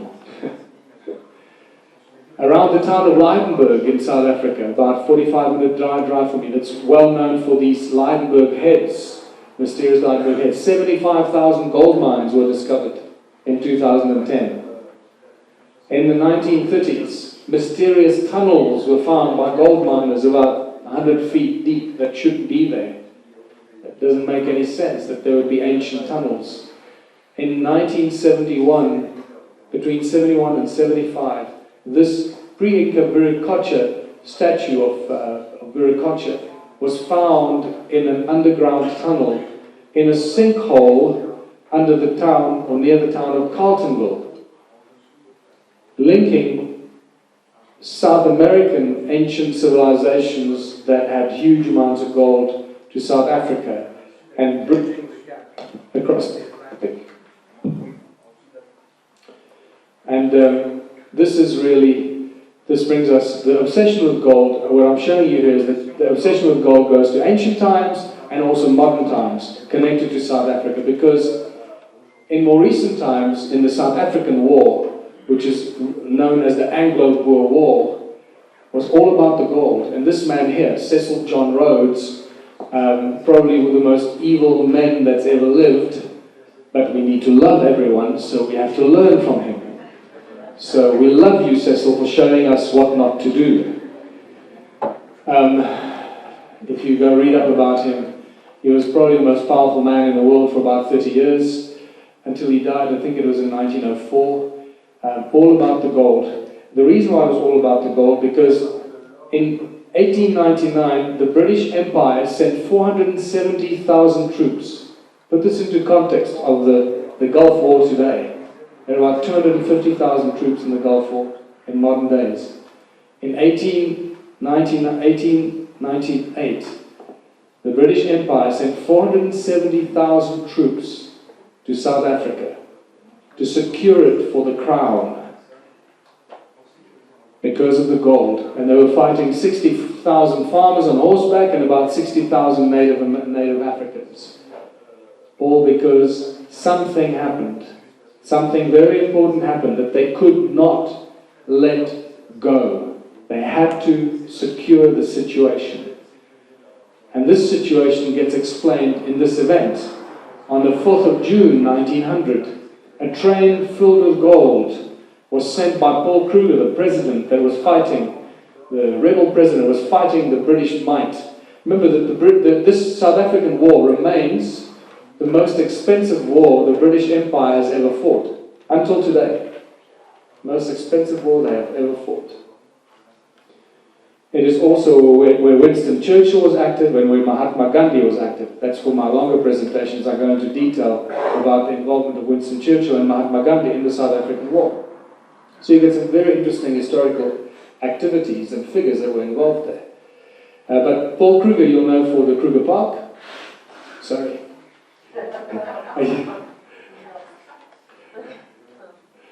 I'm sorry. I've got so used to your voice that it became part of me.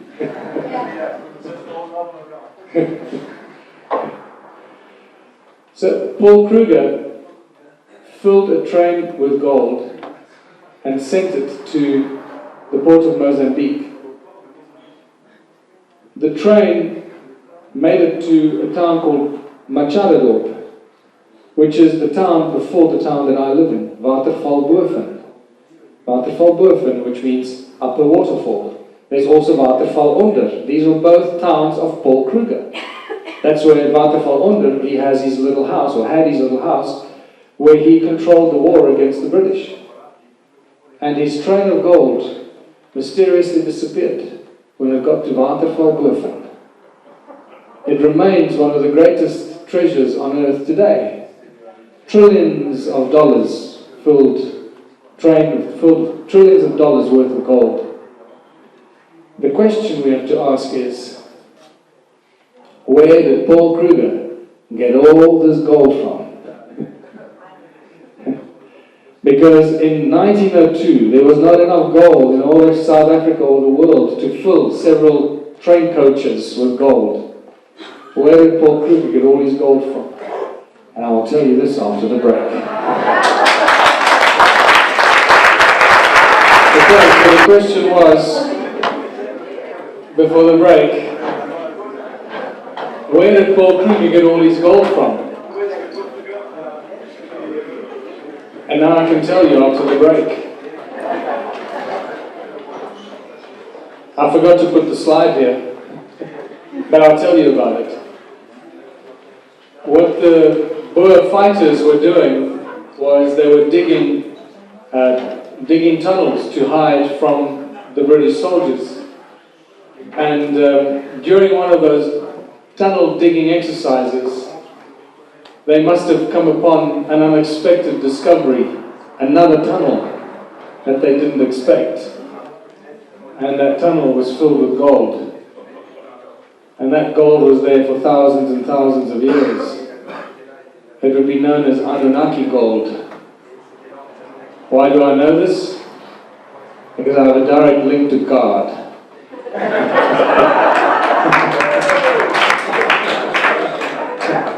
The eye in the sky, technology that shows us where these tunnels are.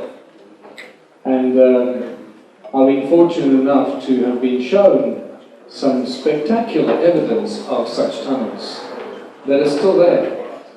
But I'm not going to tell you where they are. So I believe that the crown, remember the crown is royal bloodline. They know all about this. They know about the Anunnaki. They know the history of this planet. When they realized Paul Kruger had stumbled upon the Holy Grail, they went, oh my God, we cannot allow this to continue. He will become the most powerful man on this planet and he will destroy our empire. And this is why they threw 470,000 soldiers at the South African problem to make sure that they got rid of it and re-secured the gold in South Africa. And they did it with great success. And this brings us to other texts. Sooner or later you're going to have to face the Sumerian Tablets, and the Sumerian Tablets tell us in great detail about Anu, Enlil, and Enki, and we start seeing the parallels between the Old Testament and the Sumerian texts, and we find that pretty much all the great stories of the Bible are actually written in prehistory, and we find their origins in the Sumerian texts. From the creation story, to Adam and Eve, to Noah and the Ark, to Sodom and Gomorrah, and so it goes. What we also find is in these Sumerian texts is that they refer to this place called the Abzu, and the work in the Abzu by Enki. And that Abzu is where the gold came from. One of these translations is quite specific. In the Abzu, Enki plans was conceiving where to build his house, where for heroes dwellings to prepare, where the bowels of the earth to enter, to dig the gold. This tells us about Enki's house, his mines and his technology.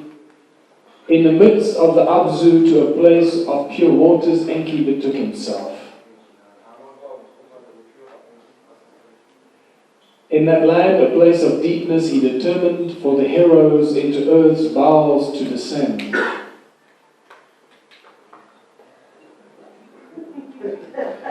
The earth splitter, Enki there established. Therewith in the earth a gash to make. By way of tunnels, earth's innards to reach, the golden veins to uncover. It's telling us very clearly. It's telling us very clearly what they were doing and what Enki was in charge of. He was in charge of setting up the world's largest gold mining empire. And I will show you what I believe the earth splitter is, with which they made these gashes in the earth. What I forgot to mention earlier, that in the early 90s, a researcher in Seattle was told that De Beers mining company found an ancient mine in South Africa that was about 22,000 feet deep, cut with absolute precision technology that is impossible for us to do today. And when these mining companies find these kind of ancient mines, they cover them up. They don't disclose them, they don't share that with the world. And I know that as well from the chief geologist of Anglo American, who actually told me at a bar over a beer that this is what they do. He made it very clear to me that they've got a file filled with discoveries of ancient sites, and the instructions are, cover it up. That's it. They do not want to go there, don't want to deal with it. I was having a drink at a bar, at a birthday party, and started talking to this guy. He was the chief geologist of Anglo American. That was Cecil John Rhodes' company, the largest company in the world for about 50 years. And the Oppenheimer Empire, not the American Oppenheimer, the South African Oppenheimer. And then we meet Enki and the symbol that's often associated with Enki, the creator god, the one that was responsible for masterminding the creation of a new species, and this symbol deeply encoded with a lot of advanced knowledge. One of the latest decodings that I've found is that it possibly also gives us, it's actually the symbol, the Caduceus, that symbol there is known as the Caduceus, if you don't know that. It's used by the medical industry forever, right? And yet most doctors and students don't know where that symbol comes from. It's actually a symbol of oppression and also a symbol of revelation. It's got a dual purpose. It feeds us with knowledge and information, but at the same time it enslaves us. And just like words carry energy, so do symbols. Every symbol carries an energy. So every time you look at the symbol, you are picking up the energy that went into making the symbol, and all the information encoded in that symbol. One of the latest conclusions I've reached is that it also represents our enslavement through taking control of our anatomy, other than just the DNA and the obvious stuff, but through our nervous system, specifically the parasympathetic nervous system. Because if you can control that, you control the needs and the desires of a species. And the question arises, and I'll refer you to William Brown, in my opinion, the world's greatest geneticist and molecular biologist in the world today. He takes Bruce Lipton's work to a whole new level. And he's in his early 30s, which is really exciting. And William and I had a long discussion about why do we need a nervous system? the cells in our bodies communicate much faster than the nervous system is capable to communicate information. All the cells in our bodies share information instantly between all the cells in your body. And somehow that is being controlled by the nervous system as we know it in our bodies. Is there, did it, see it? So that's just, I'm digressing a little bit because it's a new, as you go through this journey, you start to turn more and more pages of occult knowledge and information, and we just have to be prepared to change our mind about our previous held belief systems. So I no longer believe today what I believed about that symbol yesterday, and that's the way it's got to go. So this is the translation that we get. Let us create a Lulu, a primitive worker, the hardship work to take over. Let the being, the toil of the Anunnaki carry on his back. I think it says it all. And then it continues, a primitive worker shall be created. Our command will he understand. Our tools he will handle. To the Anunnaki in the Abzu relief shall come. And then I discovered just very recently that this very famous Sumerian seal, which is often described as the creation of Adamu, or the first human being, this guy here is holding a cone-shaped device in his hand. Until now I was looking at it thinking, oh, it's a vial or something, and he's holding a flask. No, it's very much a cone-shaped tool. So again, the plot thickens. So what kind of stones are the ruins made of? And made up of a very specific kind of stone. It's known as Hornfels stone, named after a German geologist, Herr Hornfels, and it's actually metamorphosized quartzite. As you can see, it's black on the inside, and it's got this reddish-brown skin on the outside, known as patina. And this patina gives us a very distinct and clear indication of the age of these stone tools and artifacts.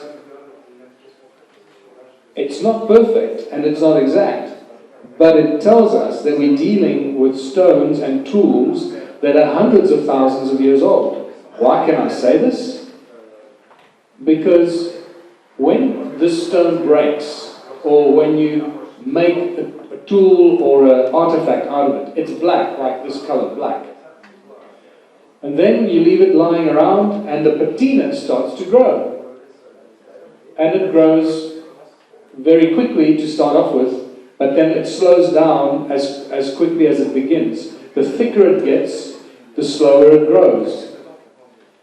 There are no real true scientific data or specifics about this, but the information that you'll gather is that it grows so slowly that by the time you see the first patina, when you see the patina with your naked eye, it's already well beyond 1,000 years old.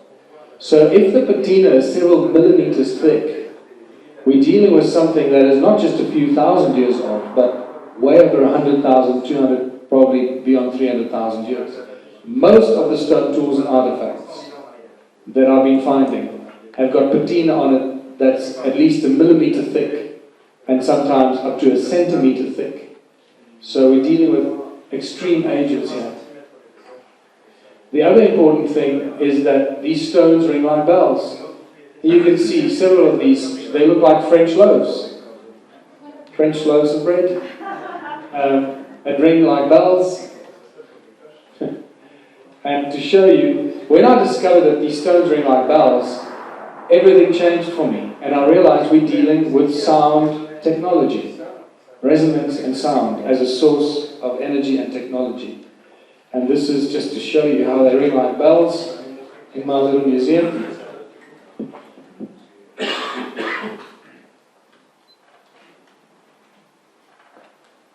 Also to show you how some of these other stones ring like bells. This is what I call, and as you can see, we find many of these elongated stones. This one is full of patina. See the cone-shaped tool in my hand? It's thick patina, so it's quite dull, but you can still hear the effect. And this is a beautiful one. This one actually rings at 2 different frequencies.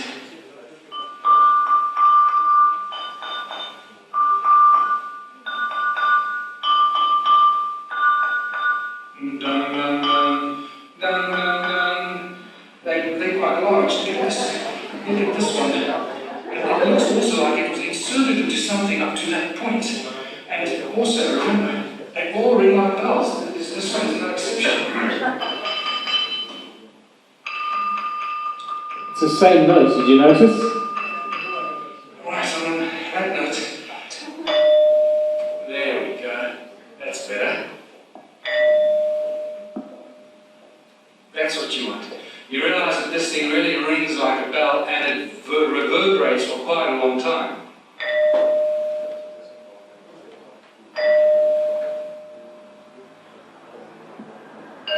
Same note. I think it's an E flat. There you go. Okay. Demonstration how these stones. So the stones ring like bells. What are stones made of? Well, what most rock in the world is made of. That one most amazing element that we find, probably the second most abundant element on Earth, and that is silica. We're looking at silicon-based technology. Silica has memory. Silica conducts light, conducts sound, and now that we know that we can store digital data in crystals, and this is also not information that is spread on the 8 o'clock news on CNN, that you can store trillions of terabytes in one small crystal. That's not good for business, so you're not going to see it on CNN. In fact, hold on to your crystals, because very soon we'll be told that crystals are dangerous to your health, crystals cause cancer, and we must give away our crystals, and men with guns will come door to door collecting crystals, like they did with the gold. So we realize that these ancient stone structures are actually giant memory banks, because silica keeps the memory. Remember that the only reason we use silicon-based technology, the way we use it today, computer chips and the most advanced technologies, all silicon-based technology, is because we want to sell it to some dumb schmuck, right? If we wanted to use the silicon-based technology in its natural form, you don't have to extract it out of the source. So in essence, the technological industry did the same to technology as the pharmaceutical industry did to ancient knowledge of healing. They extract the silicon, put it into shiny metal boxes, and then put it on shelves in shops so they can sell it and make money. Pharmaceutical industry take the active ingredient out of ancient plants that people have been healing themselves for thousands of years. They extract the active ingredient, they put it into a bottle, and then they sell it to us. And then they pass laws to outlaw the plants because they're bad, dangerous to humanity. Same thing. It's all about control, controlling the species. So silicon-based technology is best left in its source. The stones are powerful tools that carry information. And this is what makes us realize that these ancient tools are actually giant machines. All these ancient sites, ancient structures are giant machines. Resonators, energy devices, activated by light and sound. And this is why they're aligned with the movement of the sun. North, south, east, west. Solstices, equinoxes. And you realize that as the sun comes up, the light and remember, every light has got a frequency associated with it. So it acts as the activator to switch the machine on, to start performing a function. It's like hitting a key on a computer. As the light comes, it hits the machine at a certain point, a certain angle, down a certain tunnel. It activates the machine. And the machine starts to perform some magical function that we don't yet understand. And at the equinox, it does something else. At the solstice, it does something else. And when the sun goes down, maybe switches off the machine or makes it do something else. So we've got to recognize that these are giant machines and that they're still active. We know they're active because, the measurements we've been taking. This is a spectacular photograph taken of one of the pyramids, clearly showing us with a special lens that something weird, some weird energy fields are coming out of the pyramids. And you've seen this, these spectacular beams of energy being emitted from the various pyramids around the world.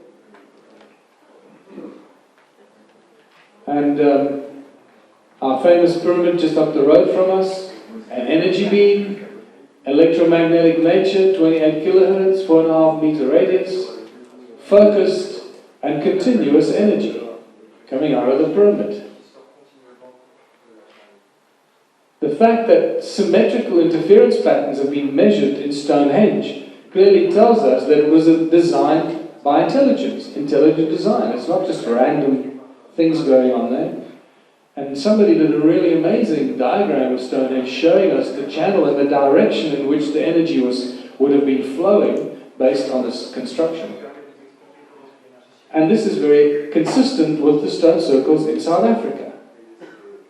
But where is the flagship among all these millions of stone ruins in South Africa? Undoubtedly, it is Adam's calendar. When I was introduced to it by Johan Heiner in 2007, it was just called the calendar. And then I had to give it a name because I wrote a book about it, so I came up with the name Adam's calendar. Little did I know how close to the truth I was when I called it Adam's calendar. Because these are the two central calendar stones right in the middle, aligned with north-south. When I met with Baba Credo Mutwa, preeminent Zulu shaman, a knowledge keeper of great knowledge of our planet and everything else, he told me that he was initiated, this thing is a bit high, sorry.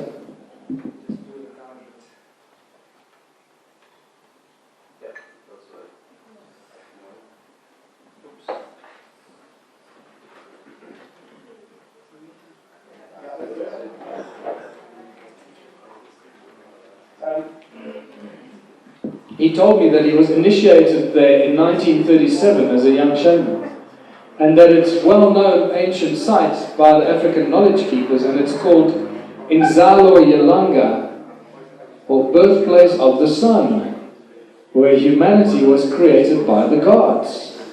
And I asked him, well, which god was it? And he said his name was Enki. And suddenly we have a connection between Sumerian texts and ancient African knowledge and a forgotten ancient site on a cliff in South Africa, and things start to get really interesting and exciting. This is Johan Heiner, the very first day that I went there with him, showing me the calendar. He spent 5 years decoding it, measuring it, analyzing, realizing it was a very important site. The way it works is this stone casts a shadow on that stone. As you can see the shadow, and it starts on this edge, and the shadow moves from the summer solstice on this edge every day of the year. You can tell every day until you reach the winter solstice on that edge. And it stops and it comes back. So it's still an accurate calendar, and you can still use it if you wanted to. But it's a little out of sync probably because it's leaning, the stones are leaning slightly towards the edge of the cliff. This is what it looks like from the helicopter. That's the edge of the cliff. It drops about 200 meters down here, eventually a kilometer down into the valley. And It's a circular structure originally. That is north, that is south. Those are the two central calendar stones. And north-south runs between the two calendar stones. That is marker there, that's where the stone man used to stand. I'll show you him just now. And north, east, west, east, marking the rise of the sun, and over there lies, at that stage it was still covered. Couldn't really see until we uncovered it later. The Horus stone. This is a 3D reconstruction. We put the stone man back in its place. Baba Kreda Mutwa calls the stone man the clitoris of Mother Earth. He also calls it where Adam's calendar, he calls it Oinzala Yalanga. He says this is where heaven mated with Mother Earth. Now in there is encoded more information in Sumerian language, where heaven mated with Mother Earth. DNA of the Anunnaki was transferred into a new species on planet Earth. There's your Horus stone marking the rise of the sun. Looking at these three stones that mark the rise of Orion over there. When it was flat on the horizon, not at an angle. At the moment, Orion comes up at about this angle. But if you look at star maps from ancient times, it keeps moving up and down the horizon, and it keeps going, it keeps moving up like this, and then flat. So it keeps moving around as you look at passage of time. It keeps going flat and moving up. So at some stage during those giant cycles, those were aligned. Over there, between those three stones, we found some very interesting things that happen, especially to women when they stand in there. And apparently that is where some of the genetic or fertilization process happened in ancient times. But that's too much information for now. The archaeoastronomy is... no, because if I start talking about it, we'll be here for another half an hour.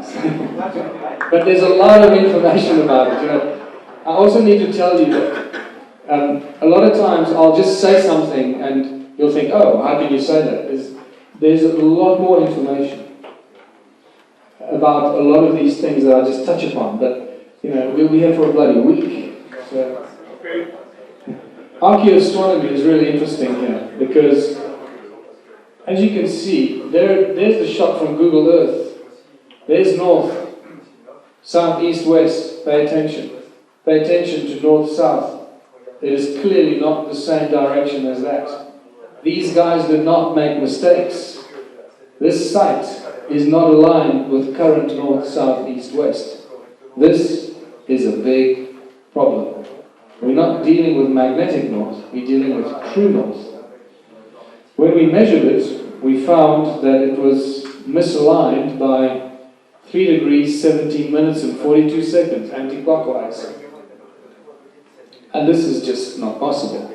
Something really strange must have happened between the time that this was constructed and where north-south is today. We just don't know when this happened. Some major geophysical force shifted the axis of planet Earth. It is no longer in the place where it used to be. And Adam's calendar, as far as I know, is the only ancient site measured and analyzed today that shows us this strange phenomenon. That north-south has shifted. I don't know of any other site. It has got nothing to do with the precessional wobble. Remember, the precession, 26,000 years or whatever it is, doesn't matter where you are in the wobble. North-south stays north-south. It doesn't shift. So, something else must have done this. And, you know, I suggest that maybe Charles Hapgood was onto something when he speaks about crustal displacement, and that every few 100,000 years, the Earth's crust shifts and takes north-south with it. And maybe that's what happened here. Or maybe it's connected to the giant flood, or the Nibiru, planet Nibiru, or some ancient planet coming past us, and the geophysical forces actually shifting north-south away from where it is. So the question is, what are all these stone circles about? What are they for? You're a smart bunch of people. I don't really have to tell you, you already know, right?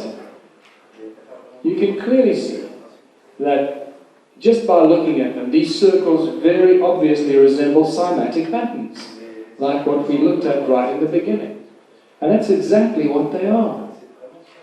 Each one of these stone circles is a cymatic pattern representing the sound at that specific point, the sound of Mother Earth at that specific point as it manifests. Each one of these stone circles generates incredible amounts of energy.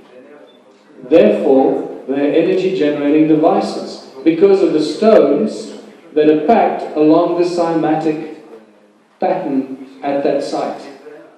And I know this because we measured it, not because I got a warm fuzzy feeling in my stomach. So I can tell you they're very powerful energy generating devices because we've measured it.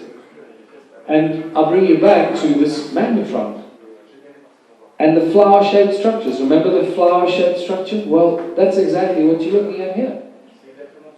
A resonant cavity magnetron generating high frequency, high energy generator. There's the channel leaving the magnetron. Can you see?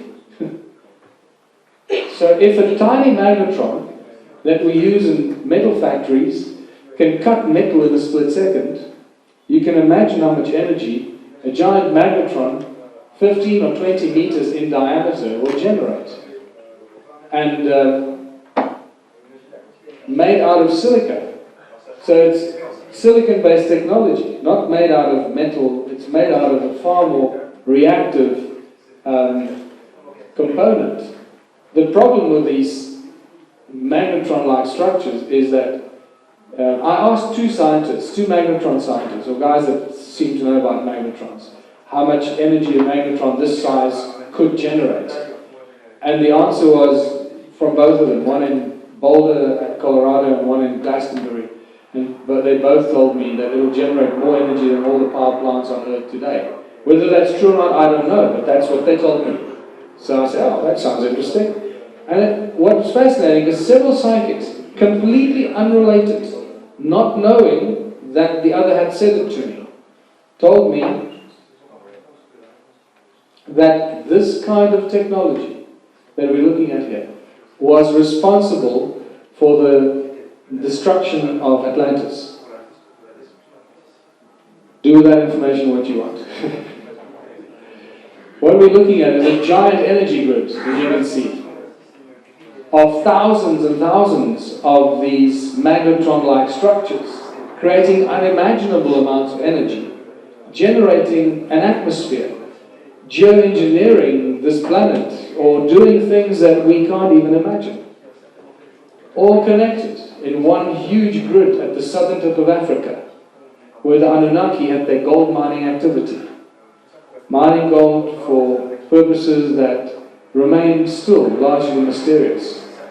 Some of the measurements we took in these stone circles are electromagnetic activity, sound frequencies, the loudness of the frequencies, and this thing called the heat signature.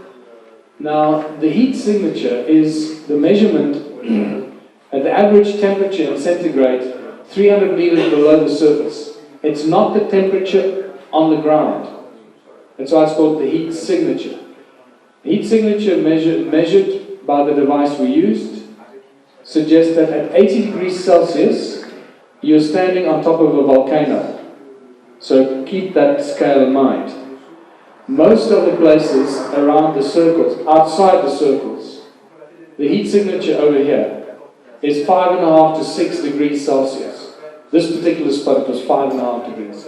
5.5 degrees Celsius. The moment you swing the device into that tiny little circle there, it goes from 5.5 degrees to 28 degrees. Something strange has happened.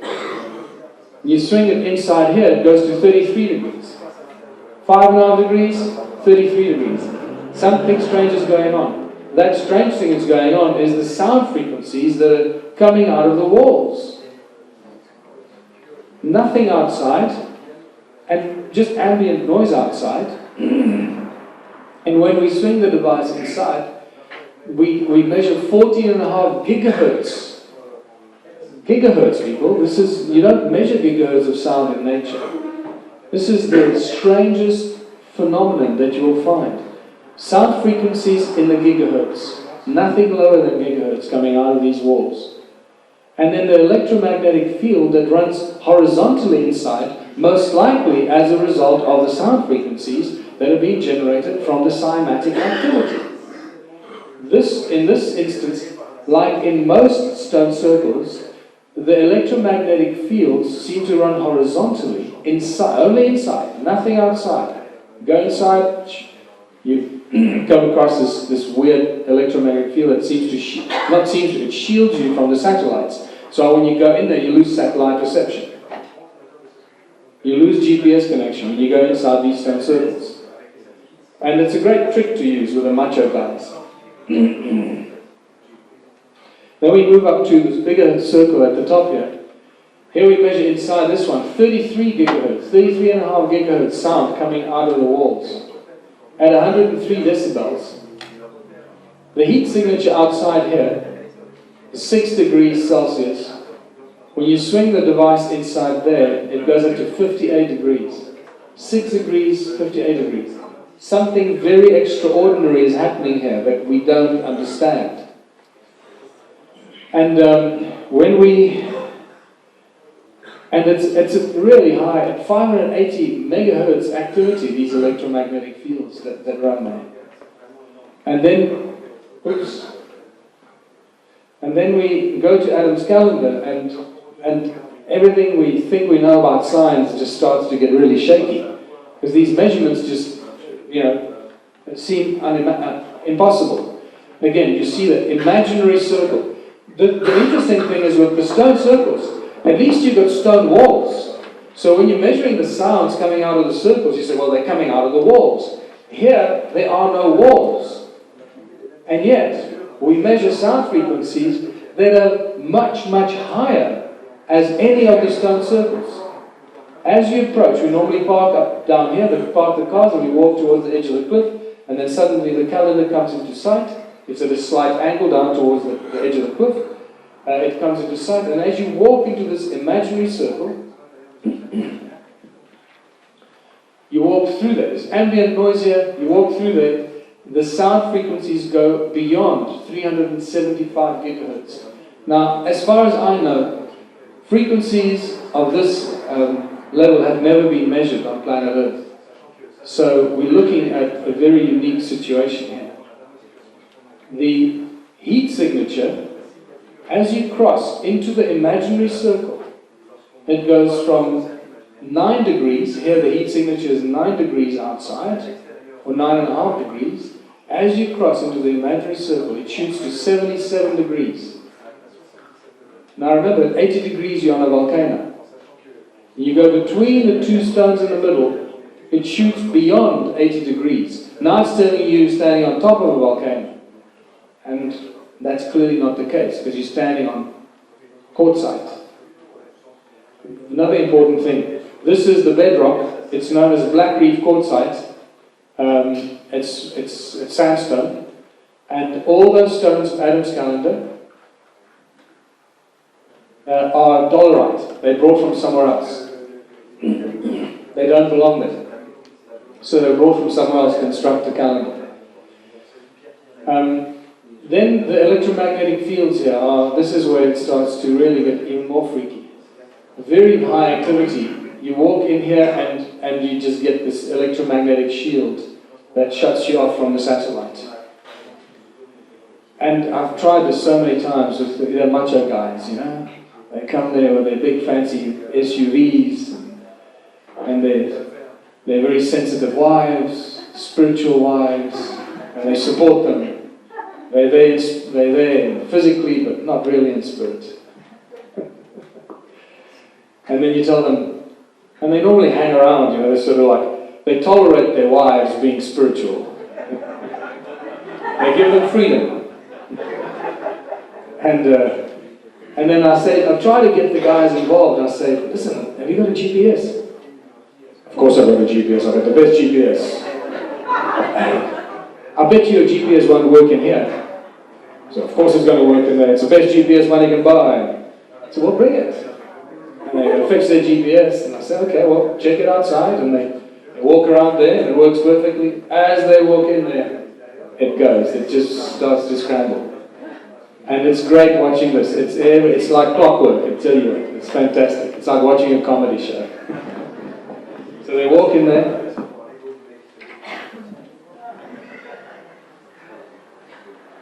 And here's the stone circle. Like, no, there's the stone circle. See, it works perfectly, doesn't it?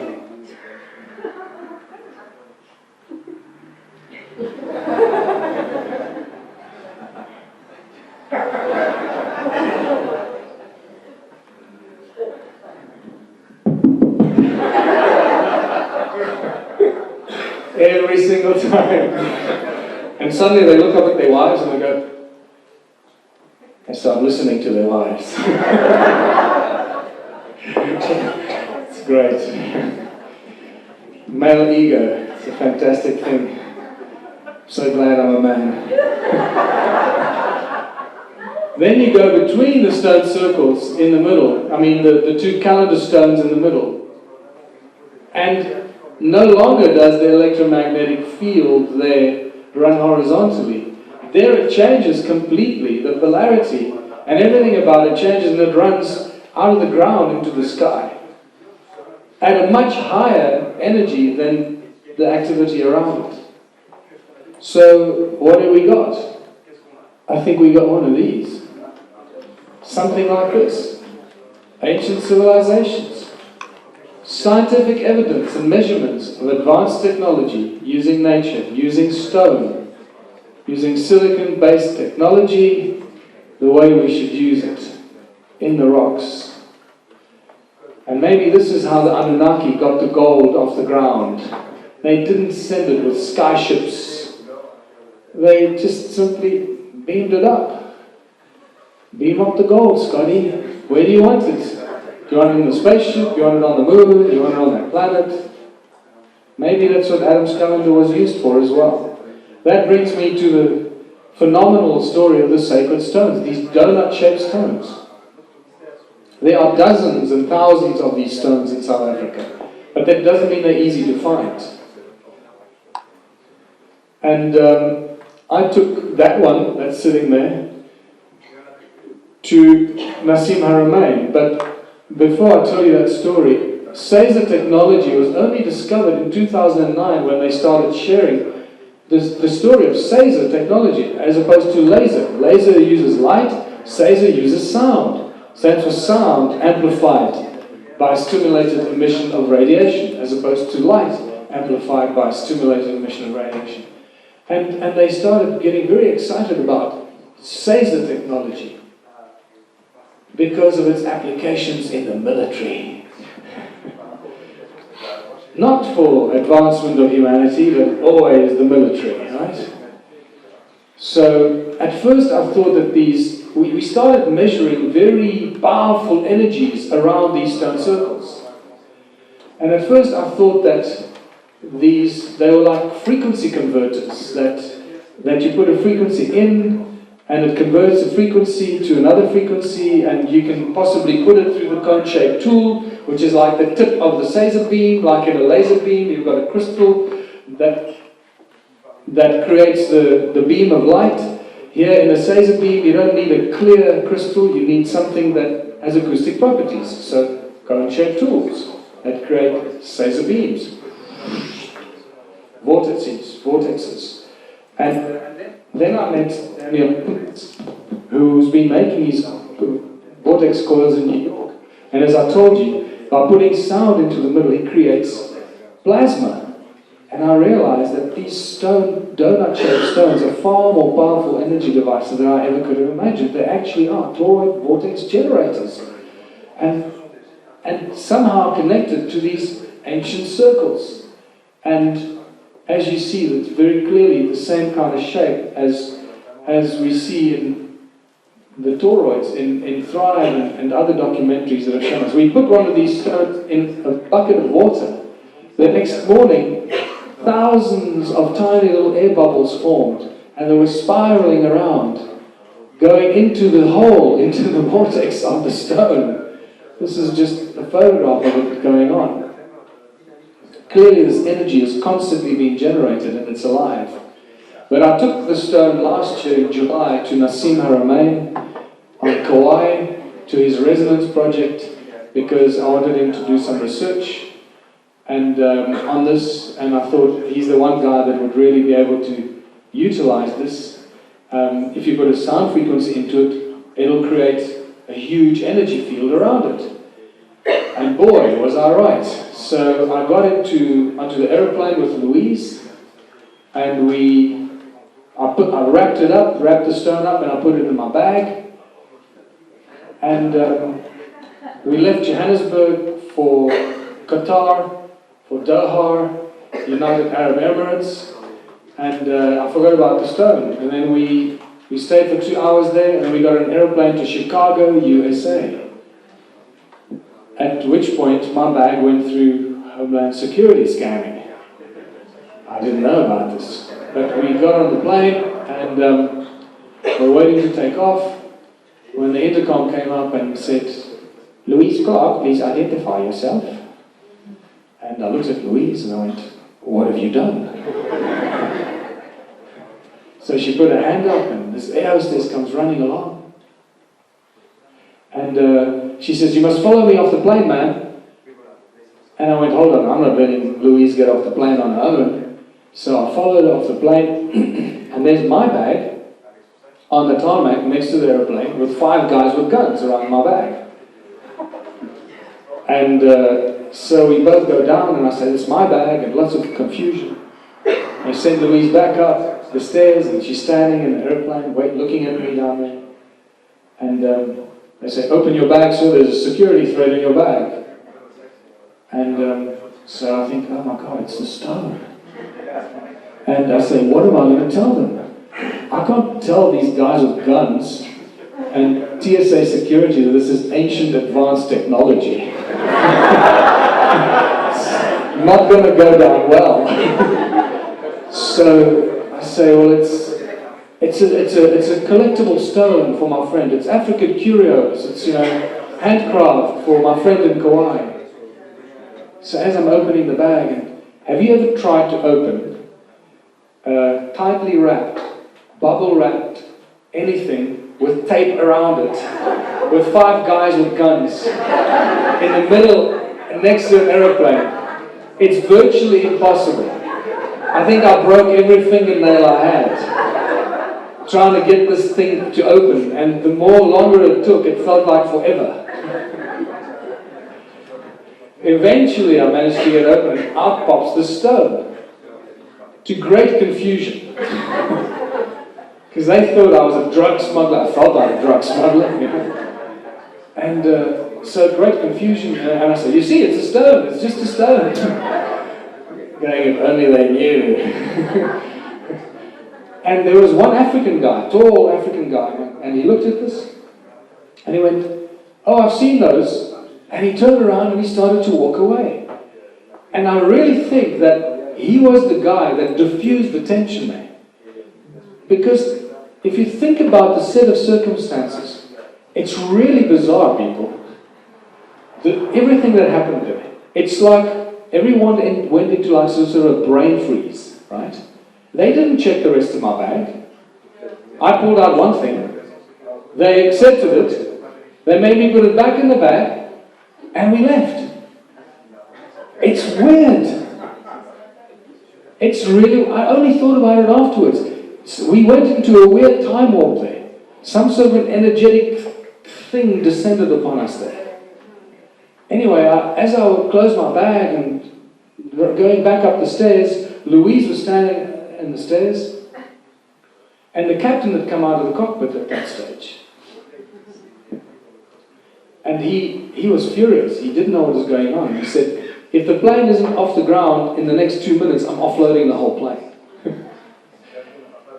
And then he said to Louise, as I was walking up the stairs, looking at Louise, I was thinking, the stone works. But I had no idea how well it worked until I sat down next to Louise, and she said, when the captain came out of the cockpit, he said to her, whatever is in that bag crashed the TSA security system. So, it is thanks to Homeland Security and TSA security at the airports that we have scientific evidence and proof that we're dealing with ancient advanced technology.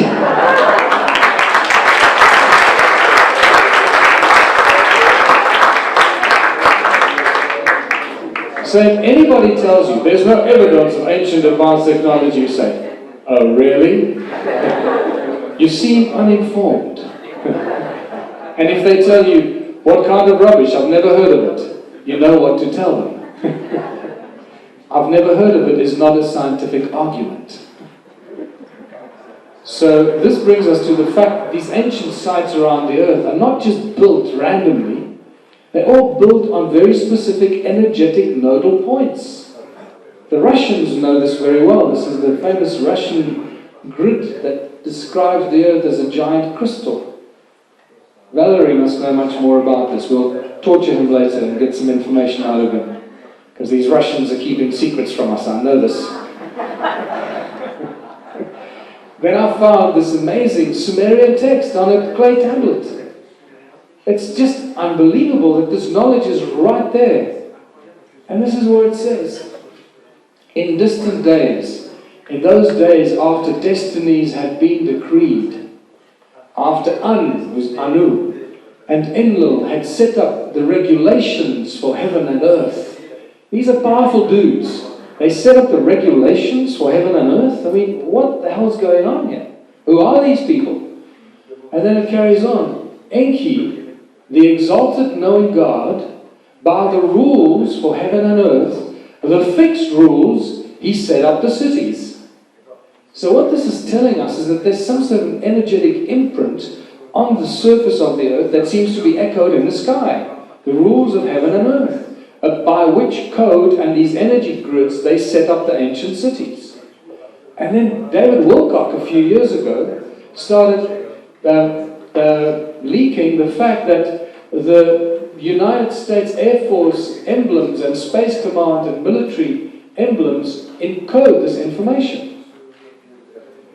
And they show the Earth with these delta-shaped things that have got nothing to do with craft, but have got everything to do with sacred geometry and the phi factor and the physical manifestation.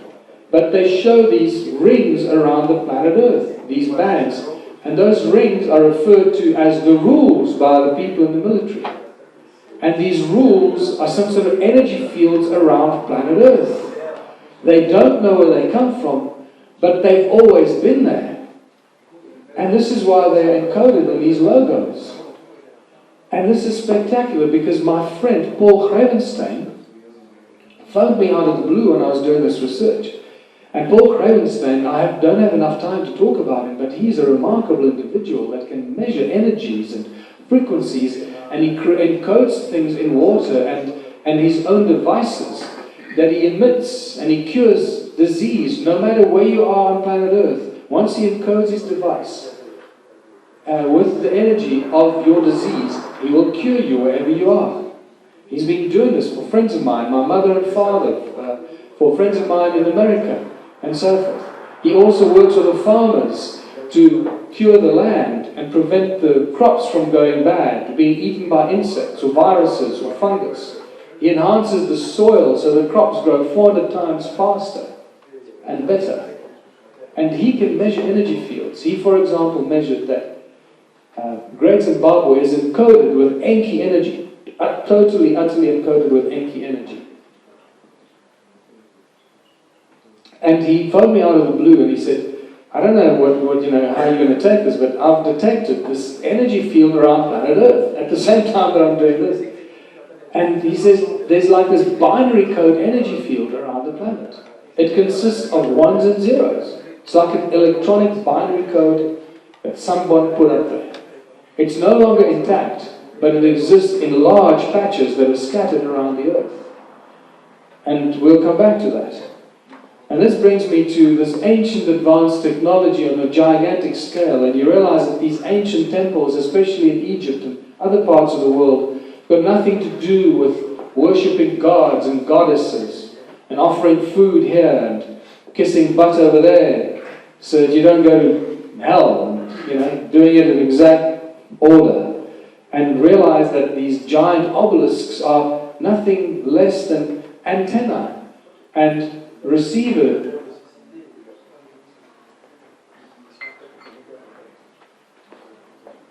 When I put my head next to this tip of this obelisk, and Hugh Newman tapped on the other side, guess what I found? It rings like a bell. Dong! Just like my stones in South Africa. And I went, oh my God, we're dealing with giant advanced technology. We're dealing with places that are not worshipping gods and goddesses. There's not enough space. There are too many pillars. Not enough space. When you look at it from the air, you see very clearly that this is not a place for people to mingle around, these weird geometric patterns. All these pillars here, and this weird roof structure that is not waterproof. What is this all about? And you realize that even the Parthenon has got that interesting entrance portal over there with too many pillars, not enough space, and then around the Parthenon, famous Parthenon structure, we have the remains of a geometric foundation that used to be part of that entire hilltop complex that is no longer there. When you go here, you see same like Parthenon-like structures, and they tell us that this is where you had to come and worship here, and then offer food there, and if you didn't do it properly, you'd be smited. And there was a lot of smiting going on in the ancient times. They liked smiting. It was their favorite pastime. And that's where the people apparently used to live, over there. And this is all made up stuff. They make the stuff up. There's no real scientific evidence for it. And this one is just fantastic. This is a platform with too many pillars once again, and concentric circles here in front of the platform, and other stuff that's gone, which have given us more information. There's another Parthenon-like opening there, and you start to realize very quickly that we're dealing with ancient advanced technology on a giant scale, and that these are not temples, but actually templates. Templates for what? Templates for giant circuit boards, energy circuit boards, giant energy circuits, silicon-based technology on a gigantic scale. That's what these things are.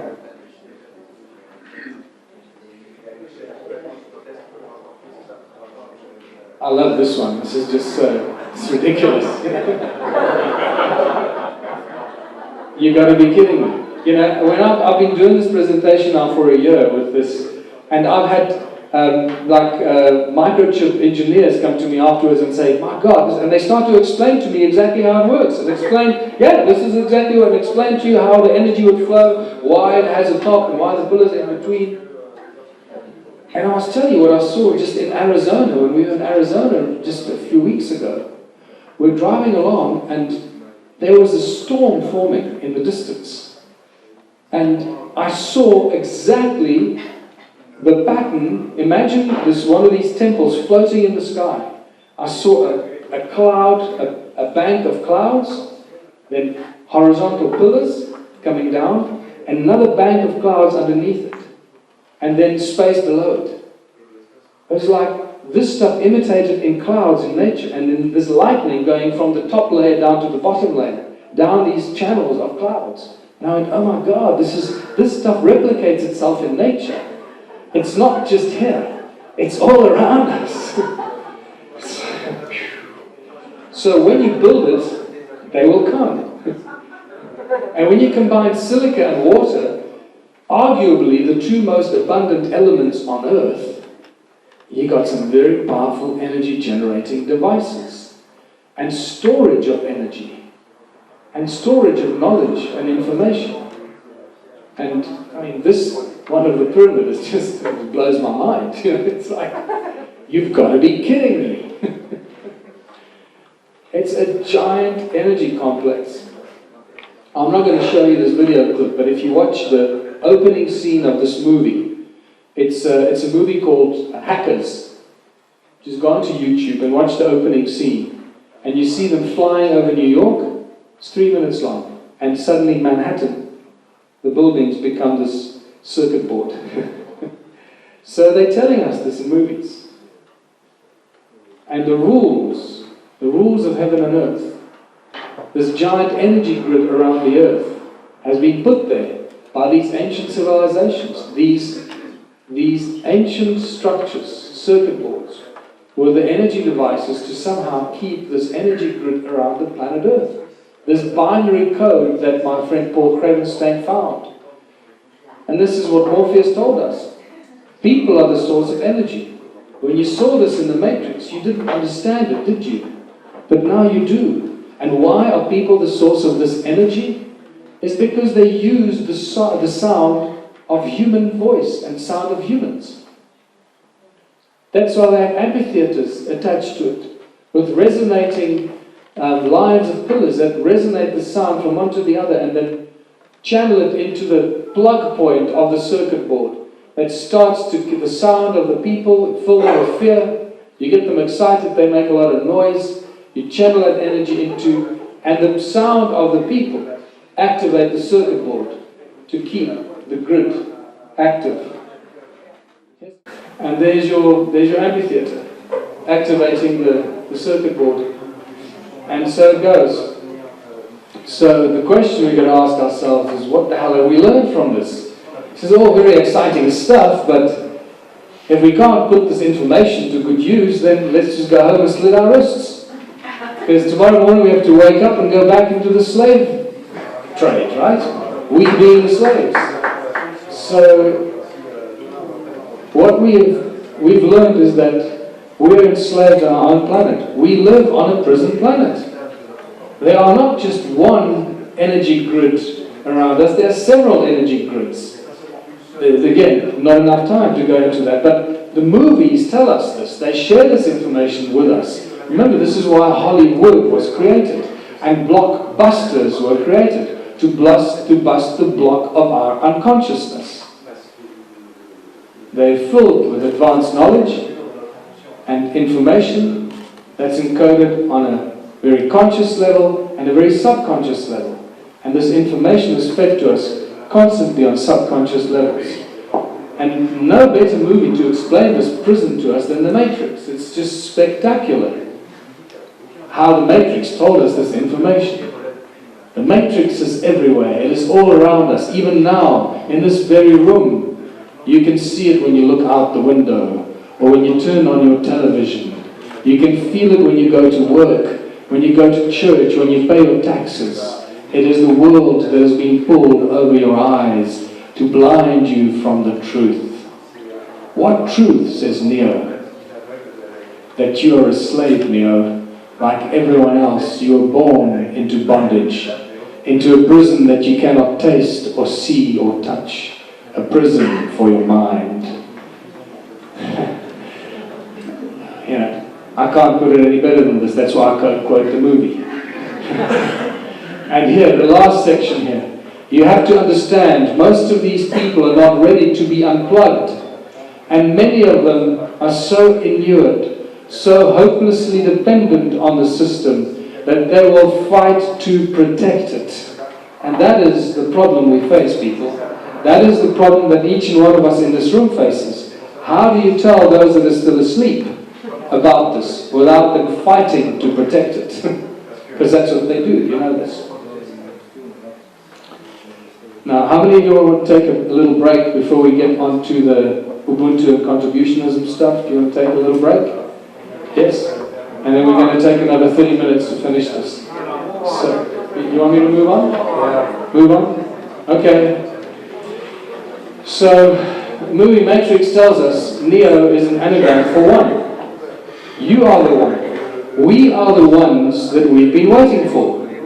We live in the age of prophecy, in the new age of prophecy. We are the children of the prophecy. It is up to us what we do with this knowledge and this information. So wake the hell up and go out there and be a bloody prophet. Be a seed of consciousness. Activate your knowledge. Share it with others. Don't be afraid. The 2012 crossing of the galactic plane, the 2012 prophecy wasn't just a prophecy event, it was a physical event, because when we crossed, our solar system crosses the galactic plane, it activates our DNA. All those concentrated frequencies activate our DNA and the junk DNA.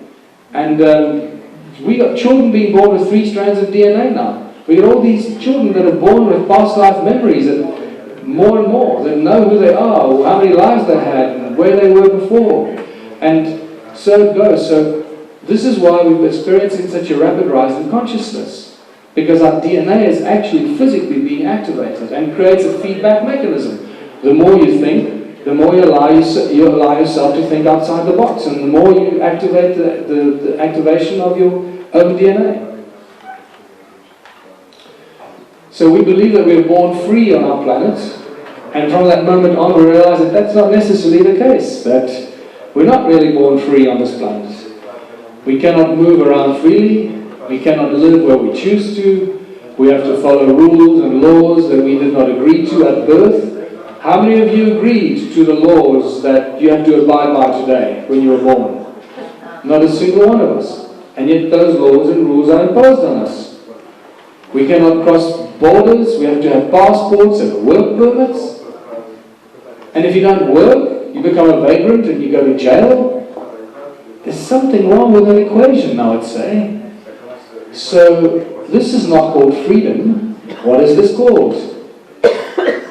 It's called slavery. The question is, how did it get so bad? And this is where we get to some very important ancient Sumerian texts that tell us very clearly when it got so bad and why it got so bad. And we get to these Sumerian texts that are known as the King's Lists, that talk explicitly about the time when kingdom was lowered to earth from heaven, and the first kings and priests were appointed by the gods to rule over the rest of humanity. These first priest kings were given fierce weapons and knowledge of alchemy and wizardry and sorcery, with which they could smite the people to control the people. Otherwise, the ideal kingdoms doesn't make any sense at all. Why somebody would suddenly become a king and own all this land and everybody would work for them. That doesn't make any sense at all unless they had fierce weapons with which to control the people. And boy, did they have fierce weapons with which to control the people.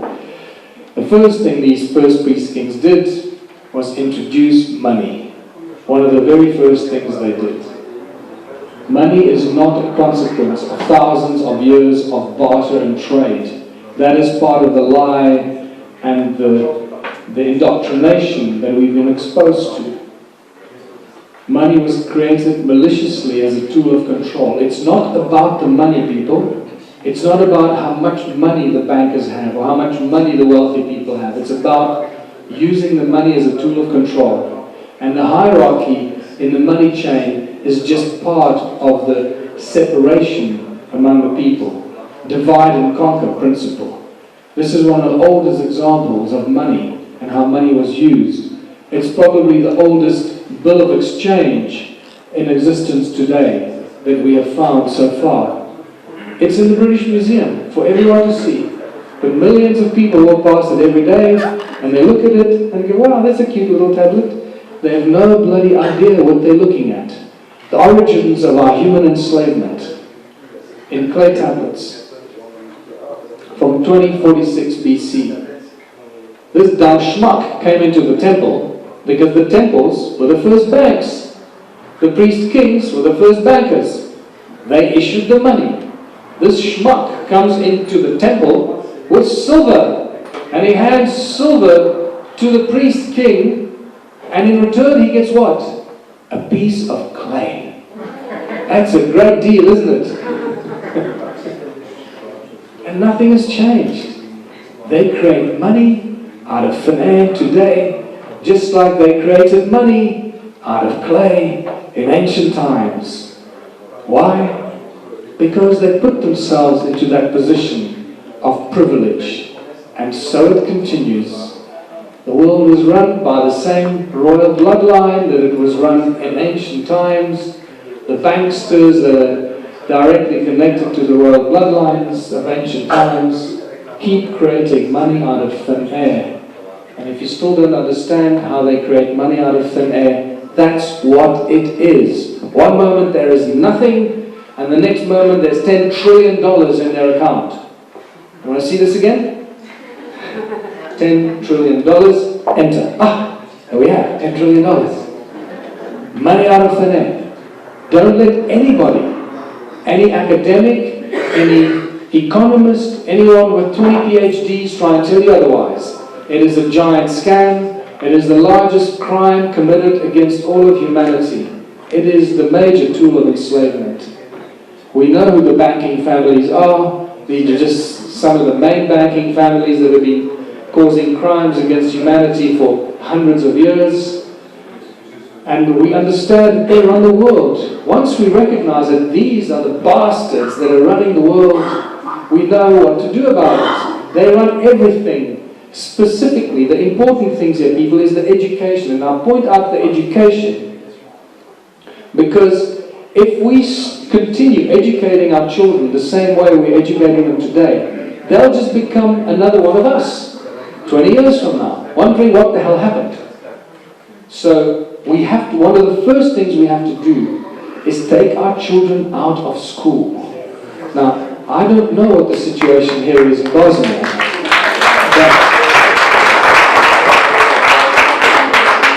but the education system today has got nothing to do with learning skills for life. It's got everything to do with creating a future labor force, with people that graduate from university and high school with a certificate. They can't bake a bread, they don't know how to milk a cow, they can't grow food, they can't make cement, they can't build a house, they can't do bloody anything, but they have a certificate that allows them to do what? To look for a job. Isn't that an exciting prospect? So that's what we've got to stop. And it's up to us. Take your children out of school. Start homeschooling them together in groups, larger, growing groups of alternative education where we teach our children true skills for life. So that by the time they're 16 years old, they know how to milk a cow, bake bread, grow food, build a bridge, make a free energy device, go to Mars in 10 seconds flat and back, transmutate, dematerialize, create DNA out of thin air, all the stuff we're talking about here. By the time they're 16, they'll know how to do all this stuff. Why? Because they didn't read it from a book, but because they did it hands-on. They know how to do it. They don't need to read about it. That's what we need to become. That's what the education system should be all about. Teaching true skills for life. So that by the time our children in our new communities are 16 years old, they know more than all the professors in the world combined. And that's a world I'd like to see very, very soon in the future.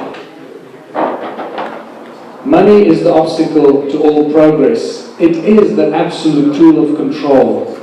Do not fool yourself. It has infiltrated every crack and crevice of our humanness. It controls every aspect from the moment you breathe your first breath to the last breath you take on this planet. If you think otherwise, you have been fooled. You have to get out of that way of thinking. Money is the obstacle to all progress. The other important thing is that the governments are not our friends. Okay, stop believing that the government is your friend. Oh, but the government is trying its best. No, they're not. They're trying their best to keep you enslaved. Why? Because the governments are run by the bankers. The governments and the large corporations have stolen the countries from their people. Why? Because they've converted our countries into corporations that are controlled by the bankers. And all the central banks are controlled by the same banking families around the world. I think there are no more than 3 central banks left in the world today that are not controlled by the Rothschild, Rockefeller-controlled central banks. All our countries are corporations, trading us as stock and our birth certificates on the global stock markets. Here we have an example of South Africa being a corporation. There you go. Companies search. Search for companies. There's Anglo-American. Government of the Republic of South Africa is also a corporation. Every town, every city, every province, every county, every state, every country is a corporation within a larger corporation. And here is there's Lehman Brothers, there's Standard Bank, my favorite bank in South Africa, that I've been up against for 4 years now. And there is Republic of South Africa, the corporation. And it goes on. This is just a short list of other countries. And you can go and do your own research. In my book, Ubuntu Contributionism, I listed a lot more countries. I also show the more complicated way in which the United States is incorporatized. So what do people need? We need food, water, love, friendship, homes, tables, chairs, knives, forks, gardens, clothes, technology and healthcare. We need arts and culture and everything and anything we can imagine in this room and beyond. But the one thing we don't need is money. Because money does not make the world go around. People make the world go around. Money does nothing. People do everything. People grow the food. People build the bridges. People develop the technology. And people have the capacity for infinite love. People create the most breathtaking works of art that reduces us to tears. Money cannot do that. Money destroys everything it touches.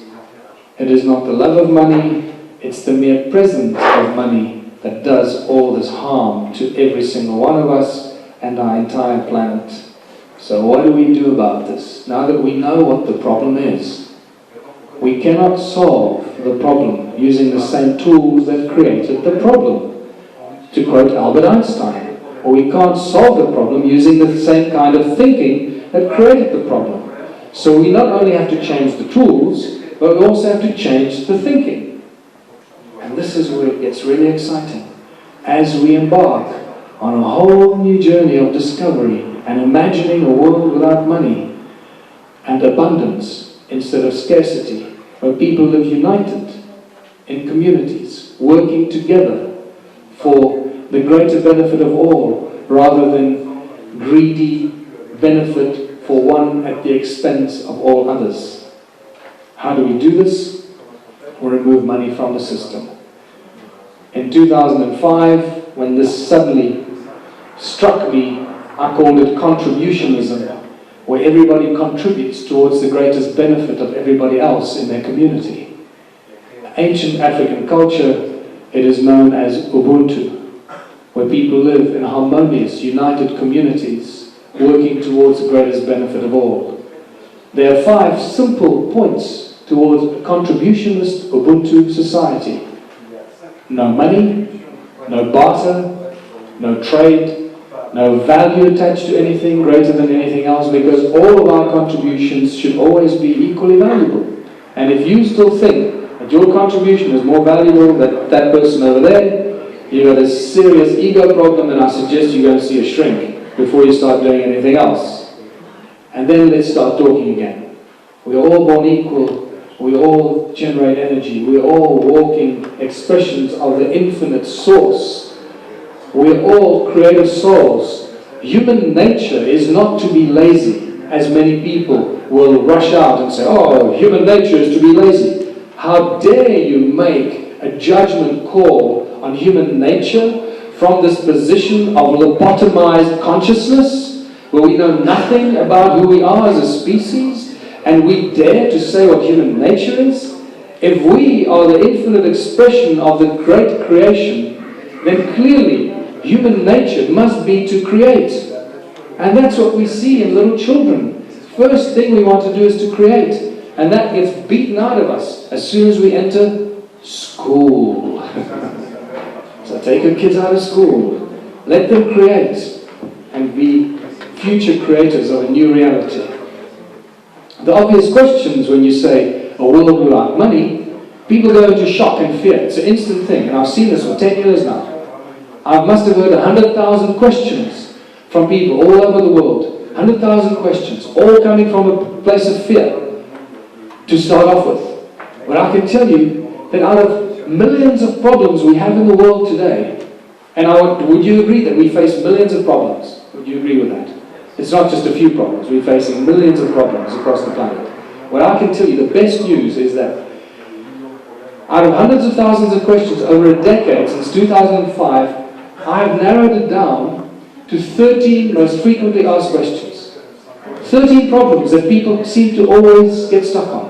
These are just eight of the first 13 frequently asked questions.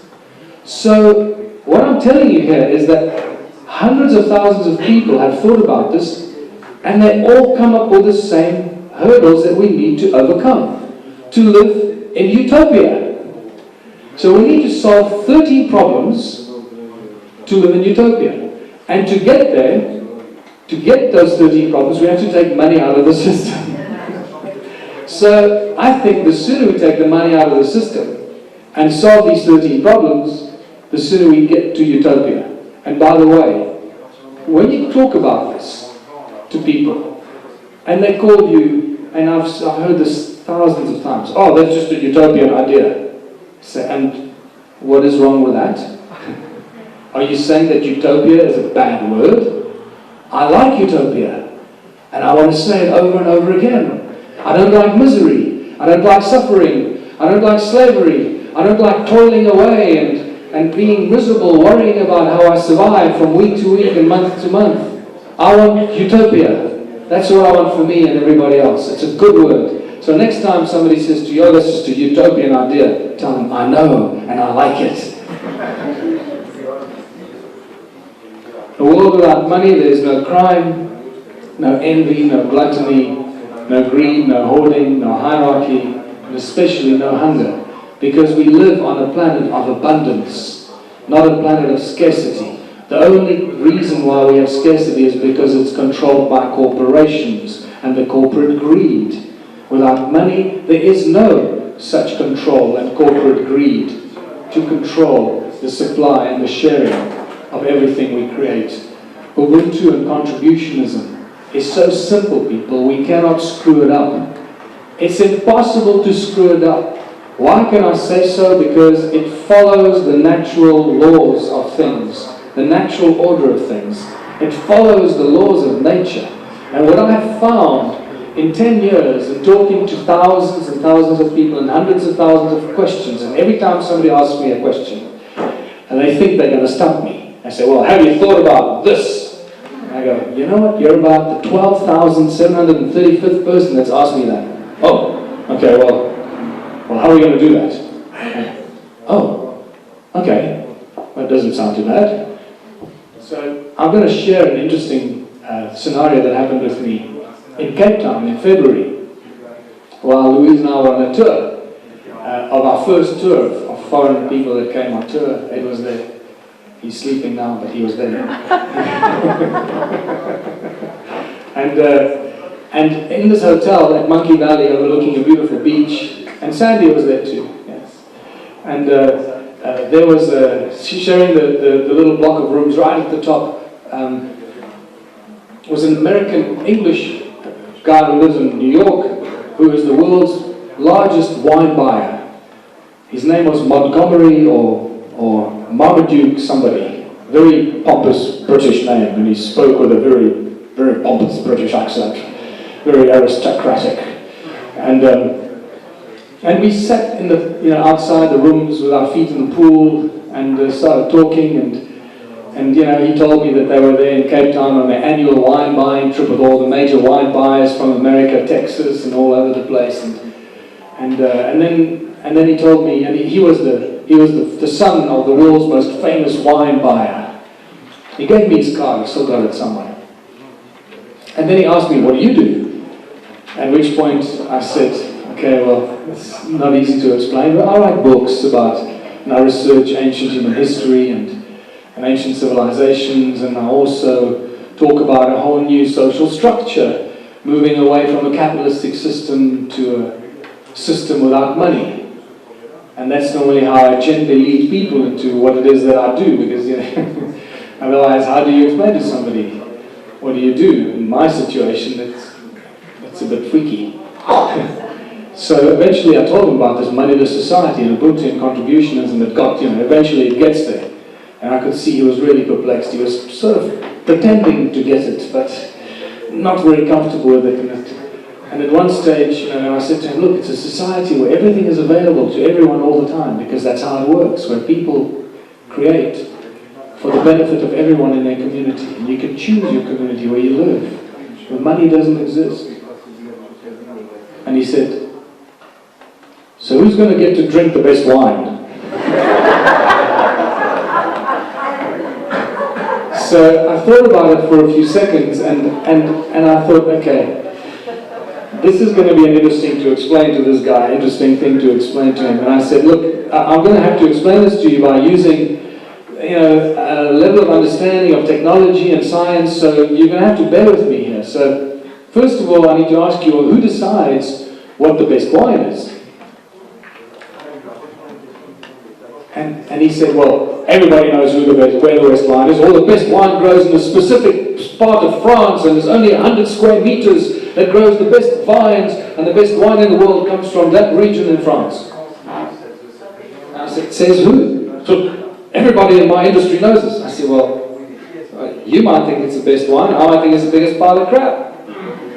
And he got very offended by that. And then I said to him, look, first of all, your argument is a serious problem, because there's a lot of ego and hierarchy attached to that. And so let's just go back and if I explain to you that in a world without money, the technology that exists is such that we can replicate the exact set of circumstances that prevail around that little patch in France, so that we can replicate exactly the same circumstances anywhere else in the world and create the same kind of wine. And he said, oh, what kind of rubbish, I've never heard of that. Aha, you know what I told him. He didn't take that lightly, he was very upset for that. So I said to him, but it goes a little further, In a world without money, where there is no lid on technology, we have already now the technology to reconstruct the molecular structure of your best wine in the world and reconstruct it anywhere else in the world in as many places as we choose to, so that it's exactly the same molecular structure, taste, consistency as your best wine from that little patch in France. So the answer to your question is, who gets to drink the best wine? Everybody. He didn't like that. And I hope by explaining that to you, you allowed yourselves to think about a world without money, where there is no lid on technology. In a world without money, will we be driving in cars? No. Will we be levitating? Possibly, probably. Will we be transmutating? Most likely. Will we be using fossil fuels? Definitely not. Will we be living in the kind of cities we live in today? Definitely not. Will we live in more harmonious communities, in sync and harmony with nature? Absolutely. Not immediately, but eventually. And so it goes. As you allow yourself to think about a world of money, you start releasing these obstacles and the strangle on humanity as we face it today. So, how do we get there? From a money-driven, capitalistic, consumeristic, greed, ugly society, how do we get to a utopian world where everything is available to everyone and we create an abundance for everyone by working together? We get there step by step. I believe that the transition will happen in small steps, and we're going to have to, unfortunately, use money to free ourselves from money. Let me remind you what I said earlier. It is the most powerful control mechanism in all of human history. It has infiltrated every crack and crevice of our humanness. It's not going to be easy to rid ourselves of this disease called money. But that doesn't mean it has to take a long time. We just have to start the process. And the good news is we've already started the process. The Ubuntu movement has members in more than 215 countries around the world. The videos on Ubuntu and contributionism are being watched by dozens of thousands of people every day around the world. The message is spreading very quickly. It's not my system, it's a universal system. I just somehow downloaded this information, I'm sharing it with everybody else. And it's now up to everyone else to start sharing this information with everybody else they know. So I also believe that the transition will come in small towns. It's a lot easier to unite people in small towns than it is in large cities. And that we have to start working on community projects. And you will see very quickly how we get to a situation of absolute abundance from a few simple community projects. Firstly, we have to get rid of this thing called competition and start working in cooperation. Cooperating and not competing. Let me remind you, your heart doesn't attack your liver doesn't attack your brain doesn't attack your stomach. All the organs and all the cells in this organism called your body work together in coherent harmony for the greatest good of the whole organism. And that's how we're going to work as members of our communities, working together in cooperation, not in competition. Competition is the worst thing that could ever happen to humanity. Work hard, my son, work hard. One day you can get to the top. And when you get to the top, some arsehole is going to shoot you to get to the top instead of you. You know, that's how it works, and we just don't realize it. And we all try so hard to get to the top, not realizing that that's part of the lie. So it's cooperation for the greater good of all, not competition. Energy is the foundation of the system. And I believe that once we have an alternative source of energy or electricity, it becomes very easy to unite people in a community. Once you have an alternative source of electricity in a small community, all you have to do is say, right, everybody has free electricity, uncapped electricity. In return, all you have to do is work for 3 hours a week in one of the many community projects, whether it's the bakery, the fishery, the metal farm, the wood factory, the dairy, whatever it is that the community decides to do as a community project. 3 hours a week. Let's look at this very quickly. A community of 1,000 people, that's 3,000 hours a week. Can you imagine how much abundance you will create with 3,000 hours a week? There'll be too much bread, too many bridges, too many energy devices, too much milk, too much cheese. There'll be too much everything. We're going to have to slow the hell down. The whole Ubuntu contributionism principle is based on the manufacturing or creating the 3 times principle. It's not a self-sustained community. Self-sustained communities are closed systems, and closed systems are not natural systems. The energy does not flow through them. This is why self-sustained communities have never worked, and they never will work.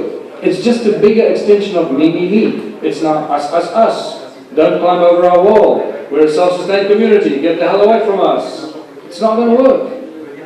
Contributionism is based on an open system where you create 3 times as much as you need, so that once you've consumed 1/3 for your community, you make the other 2/3 available to all the communities around you. And once you've done that, can you see what you've achieved? The moment you've done that, you've collapsed the capitalistic system in all your neighboring communities. Capitalism cannot exist in any form whatsoever within the proximity of contributionism. It is not possible. This is why I can say with absolute certainty that we do not have a contributionist community in the world yet, but it's coming. And it's that first tiny little community, whether it's in Bosnia, in South Africa, in Australia, in England, even in Iran, doesn't matter where it is, that first contributionist community will become the seed and the domino effect that creates the spread around the world. It is unstoppable. The only way you'll be able to stop it if large numbers of men with guns arrive from the government to suppress it or overthrow it. At which point I suggest it's probably going to be too late in any case. So, to finish off here, Contribute your labor of love. That's what it is, because in a world without money, there are no jobs. It's just your labor of love, what you love to do for your community. After your 3 hours a week for one of the community projects, remember, that's where you learn new skills. That's where you interact with other members of your community. And because there's 1,000 people, you need a lot of, in this model community, right? 1,000 people, you need a lot of community projects to fill, for 1,000 people. So you'll be doing a lot of things, a lot of different things. Things that we can't imagine today, because today, many of those things are financially not viable. So I spoke about the alternative education. That's one of the key things we need to do, where the community appoints the master teachers, where teachers do not appoint themselves to the Department of Education because they've got a certificate, but because they're truly masters of their trade. No jobs, labor of love. Ubuntu movement has members in more than 215 countries now. In the town of Waterval-Boven, we've started several community projects. Some of them are, the most important one is a food kitchen to feed the poor, the hungry. Every town, every community, every country will have a special set of circumstances that you will have to work with in your own community. That's different from another community. But you'll know exactly what to do for your community. In our community, we have 80% unemployment. 80% unemployment. And yet the people survive. So the first thing we need to do is create a community kitchen to feed the homeless, the hungry, about 208 orphans, young mothers with HIV children that can never get jobs. It's a big problem. That's why we have crime. Not because people want to steal, because people have no jobs. The moment you create a community kitchen,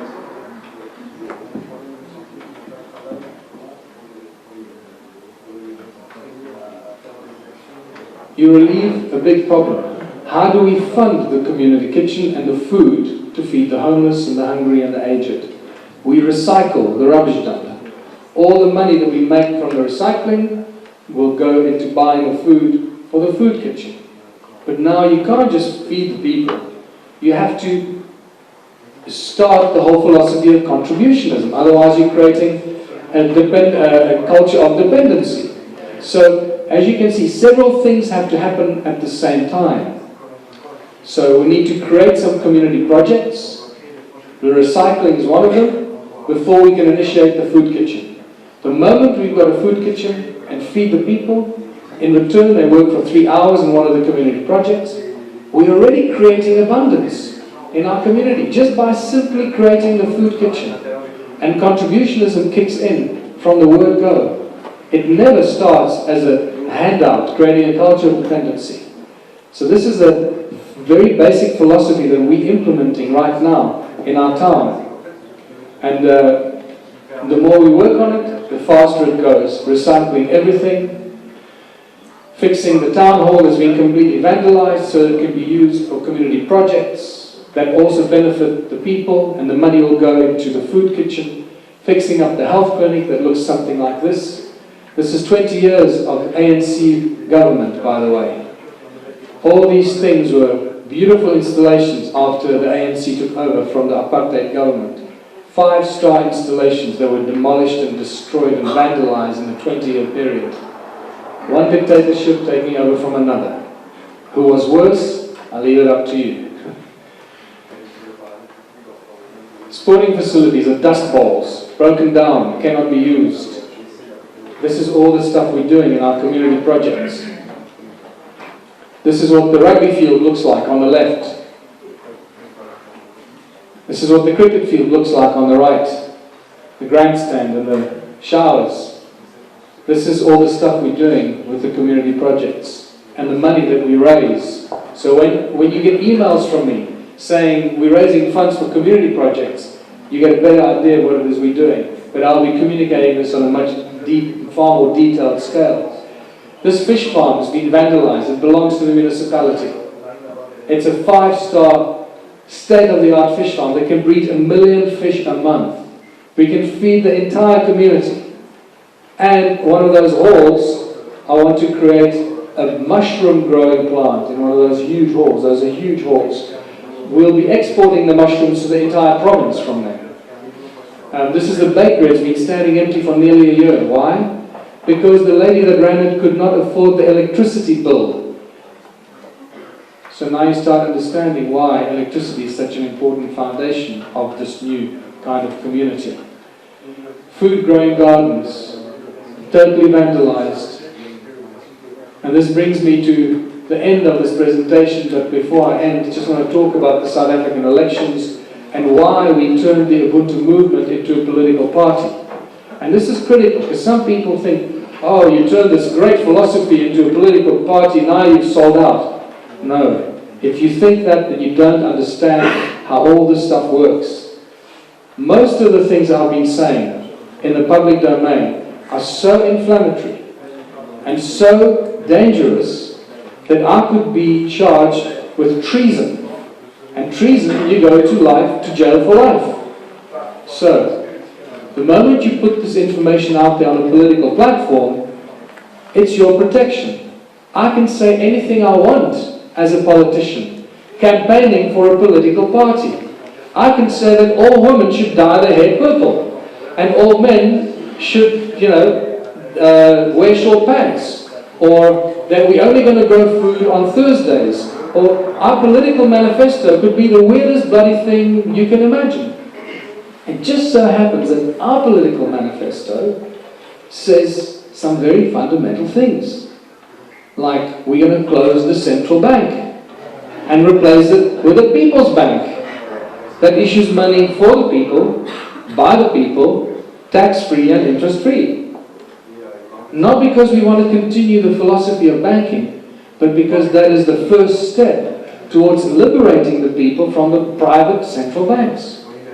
Put it back in the hands of the people. This has happened many times before, with great success, but every single time that happens, in the past, every single time that people's banks have been created, the influence of the banking elite have infiltrated the political arena and reinforced their private banks into those governments through bribery, corruption.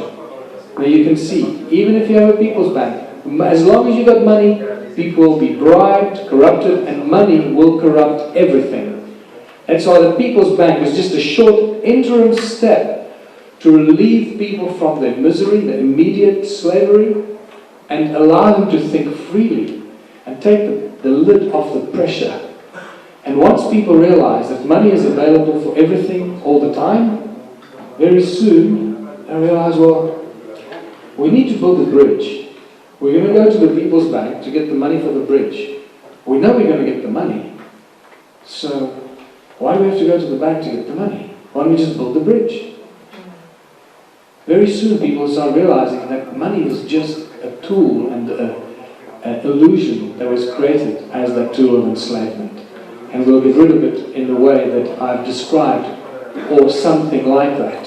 So we entered the South African elections on the 7th of May. We had 1 million followers going into the elections. 1 million followers. We expected at least 4 seats in Parliament. How naive could I have been? No idea I had how corrupt and controlled the political election system is. Doesn't matter where you are. I'm not sure how it is here in Bosnia or Slovenia or Croatia. Maybe it's slightly different. And maybe the consciousness has shifted so much that the next elections, wherever they may be, will not be as controlled, because the cat is out of the bag. So this is the TV commercial that we put out. Money out of thin air. Our government knows this, but they're not telling us. This is Michael Tellington, founder of the Ubuntu Party, and I'd like to remind you that South Africa belongs to its people. It does not belong to the government or any other private corporation. The government should always be the servant of the people to deliver on the needs of the people and not enslave its people. But they sold our roads and our minerals to private foreign companies and enslaved us in debt for life. The Ubuntu Party will create a people's bank. It creates money for the people, by the people, tax-free and interest-free, to free us from economic slavery. creating huge public works in the process, and 100% employment. Let us return the country to its people. Vote Ubuntu Party for a People's Bank. Money for the people, by the people. Vote Ubuntu.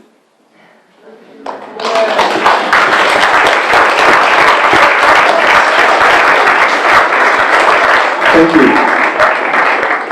Anyway, and just to finish off, we put out, in the running up to the elections, we put out this little feel-good PR thing, and just you know, some of the work we did. We had 4 weeks into the elections, and I believe we moved mountains.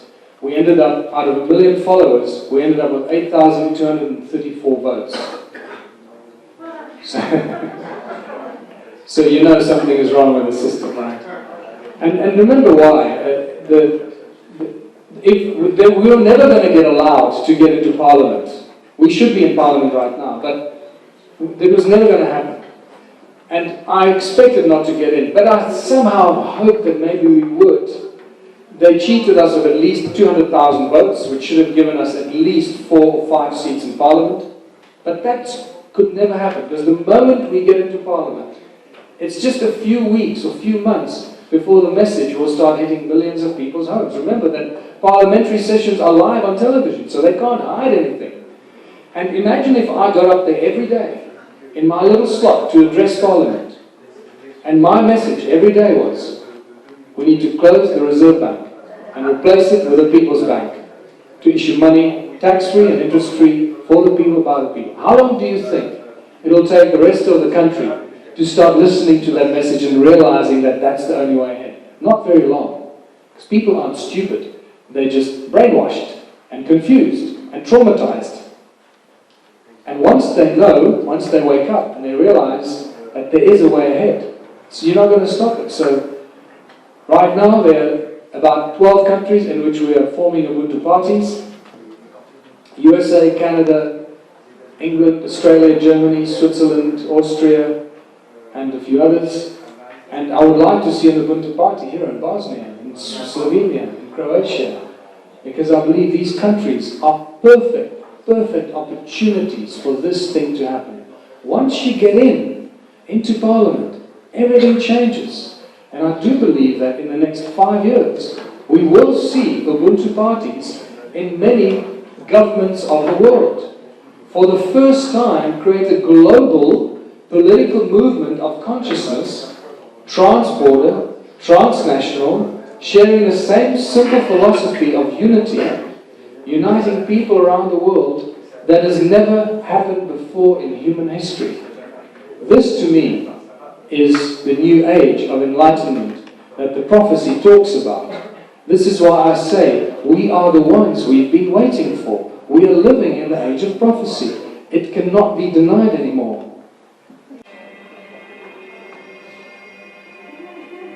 Everyone is talking about this beautiful African life philosophy called Ubuntu, but very few people are actually doing anything about it. This is Michael Tellinger, and I want to tell you how the Ubuntu Party will actually make this beautiful life philosophy possible for every single South African. So I would like to remind you that we, the people, appoint the government to act as our servants, to do the best for the people all the time. But our government has failed us dramatically on every level and actually turned the people into the servant of the government.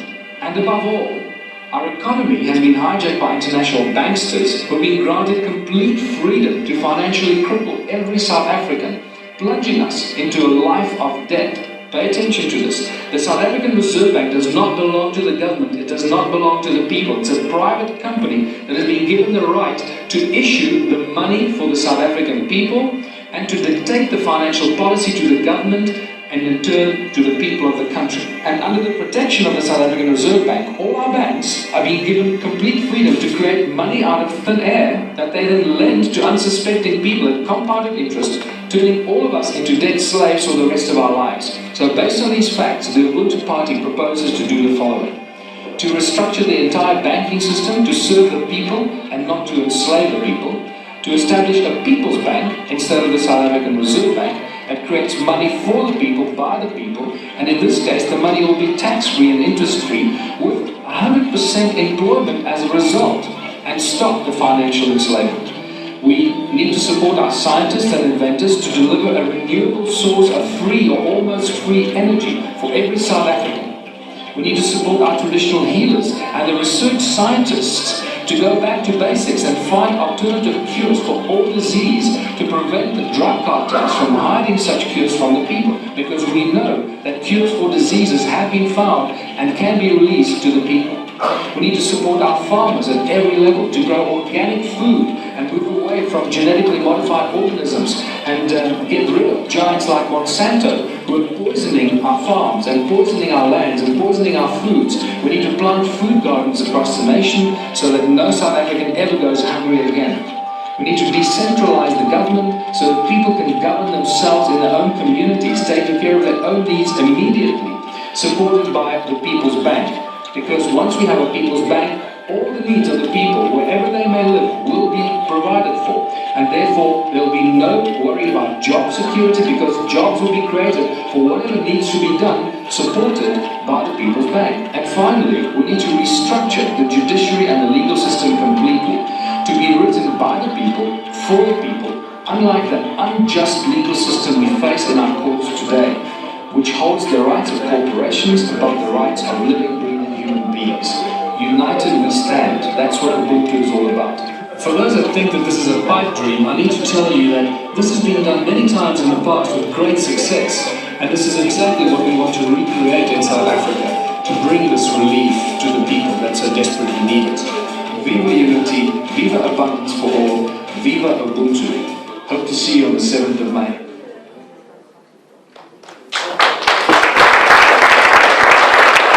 Thank you very much.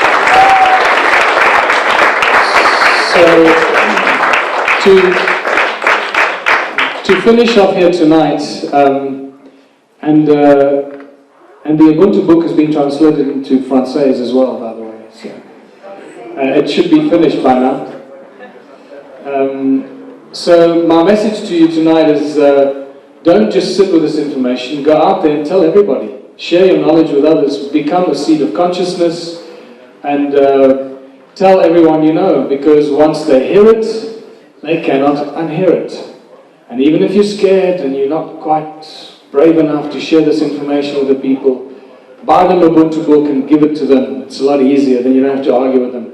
And if you can't afford it, if you just want to share this, then just go find a pharmaceutical convention somewhere, think these thoughts and go stand in the door and just throw your energy at them, and they'll get it. They'll get the message from your body language and your energy. And so go out there, be a seed of consciousness, and share the information. Thanks for listening. I hope I've given you something to take home. Thank you very much.